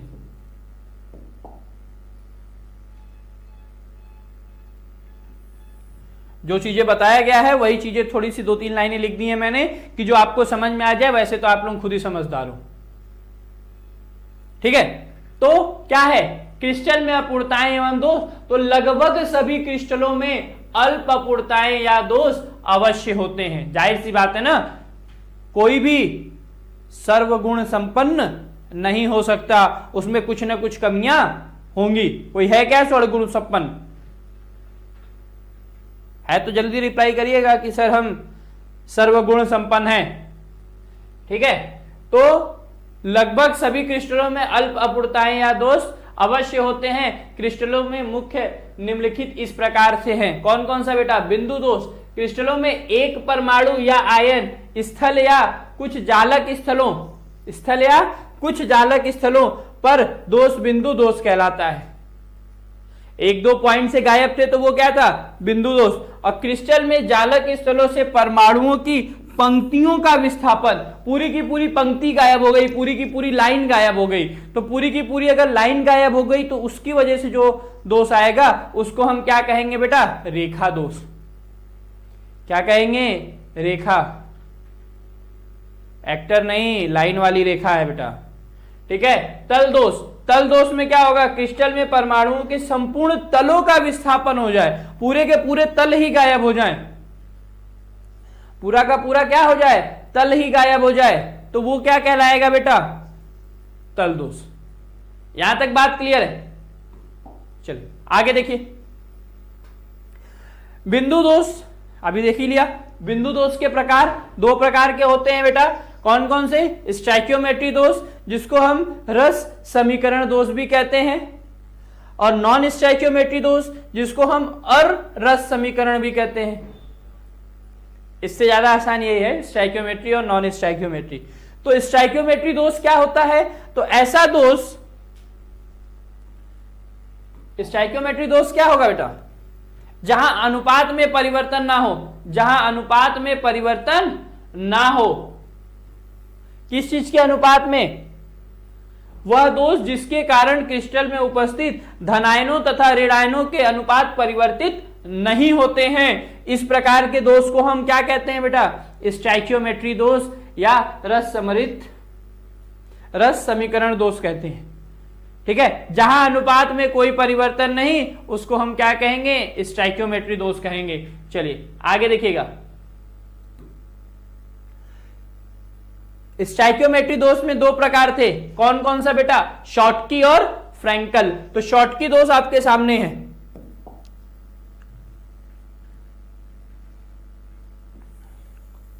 शॉटकी दोष आपके सामने है। शॉटकी दोष में क्या है बेटा? यह दोष साधारण आयनिक ठोस द्वारा प्रदर्शित किया जाता है। यह दोष किसके द्वारा प्रदर्शित किया जाता है बेटा? जो साधारण आयनिक ठोस होते हैं। इस दोष में धनायन तथा ऋणायन अपने स्थान से हट जाते हैं। धनायन और ऋणायन जो होंगे वो क्या होंगे? अपने स्थान से हट जाते हैं। अर्थात आयनिक यौगिक के क्रिस्टल में जब विपरीत आयन समान जालक स्थलों की अनुपस्थित होते हैं तो क्रिस्टल में रिक्तियां उत्पन्न हो जाती हैं, खाली स्थान उत्पन्न हो जाता है। इन रिक्तियाओं को शॉटकी दोष कहते हैं। उनके हटने की वजह से जो रिक्तियां, अभी समझाएं आपको, उनके हटने की वजह से जो रिक्तियां उत्पन्न होंगी वो हमारा क्या कहलाएगा बेटा? शॉटकी दोष कहलाएगा। शॉटकी दोष में धनायन और ऋणायन लगभग समान आकार के होते हैं। धनायन और ऋणायन का आकार क्या होता है? समान होता है। ये बहुत ही इंपॉर्टेंट पॉइंट है, इस चीज को ध्यान रखिएगा। लगभग समान आकार के होते हैं किसमें? शॉटकी दोष में। चित्र से स्पष्ट है, अभी आपको चित्र बना के दिखाया गया था, वहां से आपको स्पष्ट हो गया कि शॉटकी दोष क्या होता है और कैसे होगा। जितनी मात्रा में धनायन उतनी ही मात्रा में ऋणायन को आपको क्या कर देना है? गायब कर देना है। ऐसा नहीं कि जहां से मैंने किया था वहीं से आप धन ऋण बनाओगे, कहीं से भी गायब करो। ठीक है, चलिए आगे देखिएगा। शॉटकी के बाद थे हमारे फ्रैंकल। फ्रैंकल दोष में क्या है बेटा? जैसा कि आप जानते हो, अंतरकाशी स्थल पर चले जाते हैं। धनायन आकार में छोटे होंगे और अंतरकाशी स्थल पर चले जाएंगे। तो क्या है? सन 1930 ईस्वी में, कब? सन 1930 ईस्वी में फ्रैंकल ने इस दोष के बारे में बताया था। किसने बताया था बेटा? फ्रैंकल ने बताया था। क्या बताया था? यह दोष उस समय उत्पन्न होता है। कब उत्पन्न होता है? जब एक आयन अपनी जालक स्थिति को त्याग कर, अपनी जालक स्थिति को त्याग कर अंतरकाशीय स्थिति को ग्रहण कर लेता है। मतलब अपने जालक बिंदु से कहां चला जाता है? अंतरकाशीय स्थल पर चला जाता है। तो क्रिस्टल में उत्पन्न दोष को फ्रैंकल दोष कहते हैं। तो क्रिस्टल में उत्पन्न दोष को हम क्या कहेंगे बेटा? फ्रैंकल दोष कहेंगे। फ्रैंकल दोष में क्रिस्टलों का घनत्व पर कोई प्रभाव नहीं पड़ता है। अगर फ्रैंकल दोष है तो घनत्व पे कोई प्रभाव नहीं पड़ेगा।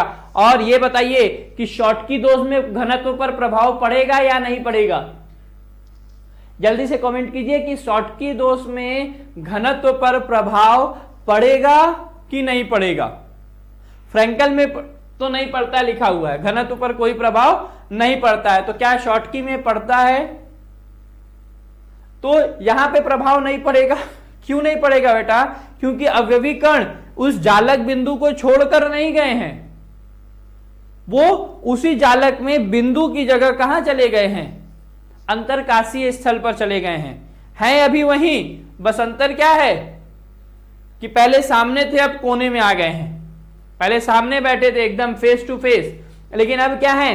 पीछे बैठ गए हैं। क्यों? क्योंकि सर प्रश्न पूछेंगे, और सर प्रश्न पूछेंगे तो सर की नजरों से थोड़ा सा दूर हो जाए तो क्लास तो नहीं छोड़ सकते।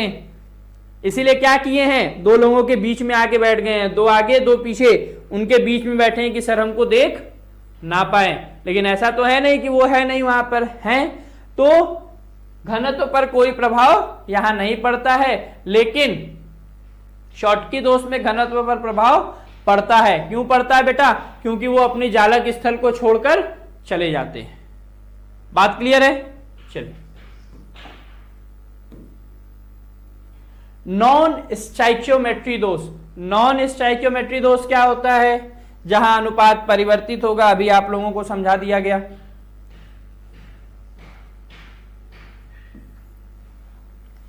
जब क्रिस्टल में उपस्थित धनायन ऋणायनों की संख्याओं का अनुपात परिवर्तित होता है। क्या होता है बेटा?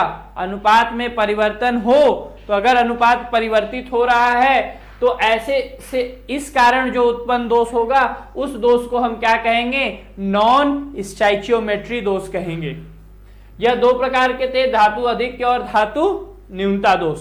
धातु अधिक्य दोष आपके सामने है। धातु अधिक्य दोष क्या है बेटा? यह दोष क्रिस्टल में तब उत्पन्न होता है जब क्रिस्टल का एक ऋणायन, समझिएगा, एक ऋणायन अपनी स्थिति को त्याग कर छिद्र का निर्माण करता है। ऋणायन क्या होगा? अपनी स्थिति को त्याग देगा, त्याग कर बाहर चला गया और छिद्र में एक इलेक्ट्रॉन प्रवेश करता है। और आवेश को संतुलित करने के लिए वहां पर क्या आ जाएगा बेटा? एक इलेक्ट्रॉन आ जाएगा कि आवेश में कोई परिवर्तन ना हो, ताकि क्रिस्टल की विद्युत उदासीनता पर कोई प्रभाव न पड़े। देखा, आवेश पर कोई प्रभाव नहीं पड़ना चाहिए। तो आवेश को प्रभावित न हो उसके लिए वहां पर क्या आ जाता है बेटा? इलेक्ट्रॉन आ जाता है। क्या आ जाता है? इलेक्ट्रॉन आ जाता है। तो इस प्रकार से के दोष को धातु अधिक्य दोष कहते हैं। तो इस प्रकार से उत्पन्न दोष को हम क्या कहेंगे बेटा? धातु अधिक के दोष कहेंगे, जहां पर ऋणायनों की संख्या गायब हो और वहां पर आवेश को संतुलित करने के लिए क्या रख दिया जाए, इलेक्ट्रॉन लगा दिया जाए। ठीक है, बात क्लियर है। चलिए, इसके बाद है हमारा धातु न्यूनता दोष। धातु न्यूनता दोष, धातु न्यूनता दोष अभी समझाया मैंने। धातु न्यूनता दोष क्या होता है बेटा, तो यह दोष तब उत्पन्न होता है जब धनायन अपना जालक स्थिति में अनुपस्थित रहता है और ऊंचे ऑक्सीकरण अवस्था में स्थित किसी पास के धातु आयन आवेश को संतुलित करता है, जिससे क्रिस्टल में विद्युत उदासीनता पर कोई प्रभाव नहीं पड़ता है। तो इस प्रकार उत्पन्न दोष को हम क्या कहते हैं बेटा, धातु न्यूनता दोष कहते हैं। समझाया मैंने, आयरन अपनी पोजीशन पर नहीं रहेगा और आयरन अपनी स्थिति पर नहीं रहेगा, साथ ही साथ क्या होगा, साथ ही साथ क्या होगा कि वो अपनी स्थिति को छोड़कर चला गया है। तो स्थिति को छोड़कर चला गया, लेकिन मैंने बताया था ना अभी कि आयरन जो है वो +2 और +3 भी रखता है, तो आवेश भी बराबर होने चाहिए। तो ये 2 वाला जो गया रहता है, तो इनके एक एक आवेश को आसपास वाले जो हैं क्या कर लेते हैं, ग्रहण कर लेते हैं, और जो वो +2 दिखा रहे थे उसकी जगह वो क्या दिखाने लगते हैं, +3 दिखाने लगते हैं। तो इस प्रकार जालक के विद्युत पर कोई प्रभाव नहीं पड़ता है, मतलब उसमें किसी प्रकार का कोई आवेश उत्पन्न नहीं होता है। बात क्लियर है? यहां तक किसी को कोई डाउट, किसी को किसी प्रकार का कोई संदेह अगर है तो आप कमेंट बॉक्स में कमेंट करो कि सर इस टॉपिक में ये डाउट है, मुझे ये बता दीजिए। वो क्लियर किया जाएगा, लाइव चैट में नहीं, क्योंकि लाइव चैट में आप लोगों की चैट बहुत ज्यादा रहती है। कमेंट करो कि सर ये क्वेश्चन बताया जाएगा। वन शॉट है, चीजें शॉर्ट में करके बताई जा रही हैं, लेकिन सारी इंपॉर्टेंट चीजें आपको बताई जा रही हैं। वन शॉट है तो चीजें शॉर्ट में रहेंगी, लेकिन सारी चीजें आपको बताई गई हैं। ठीक है, तो ये हमारा था लास्ट टॉपिक इस चैप्टर का। हालांकि एनसीईआरटी में और भी टॉपिक है इसके बाद, लेकिन जो आपका 30% का रिडक्शन है, 30% जो आपको इस बार के सिलेबस से हटा दिया गया है, वो आपको नहीं पढ़ना है। तो जो नहीं पढ़ना है उसको अगर छोड़ दिया जाए तो ठोस अवस्था में जितने भी टर्म्स हैं, जितनी भी चीजें हैं, वो सारी चीजें आप लोगों को बता दी गई हैं। अगर किसी को किसी भी पॉइंट में कोई संदेह है तो वो कमेंट बॉक्स में कहे। और इसी के साथ आज के लिए इतना ही। अब हम लोग मिलते हैं अगले वीडियो में। Thank you.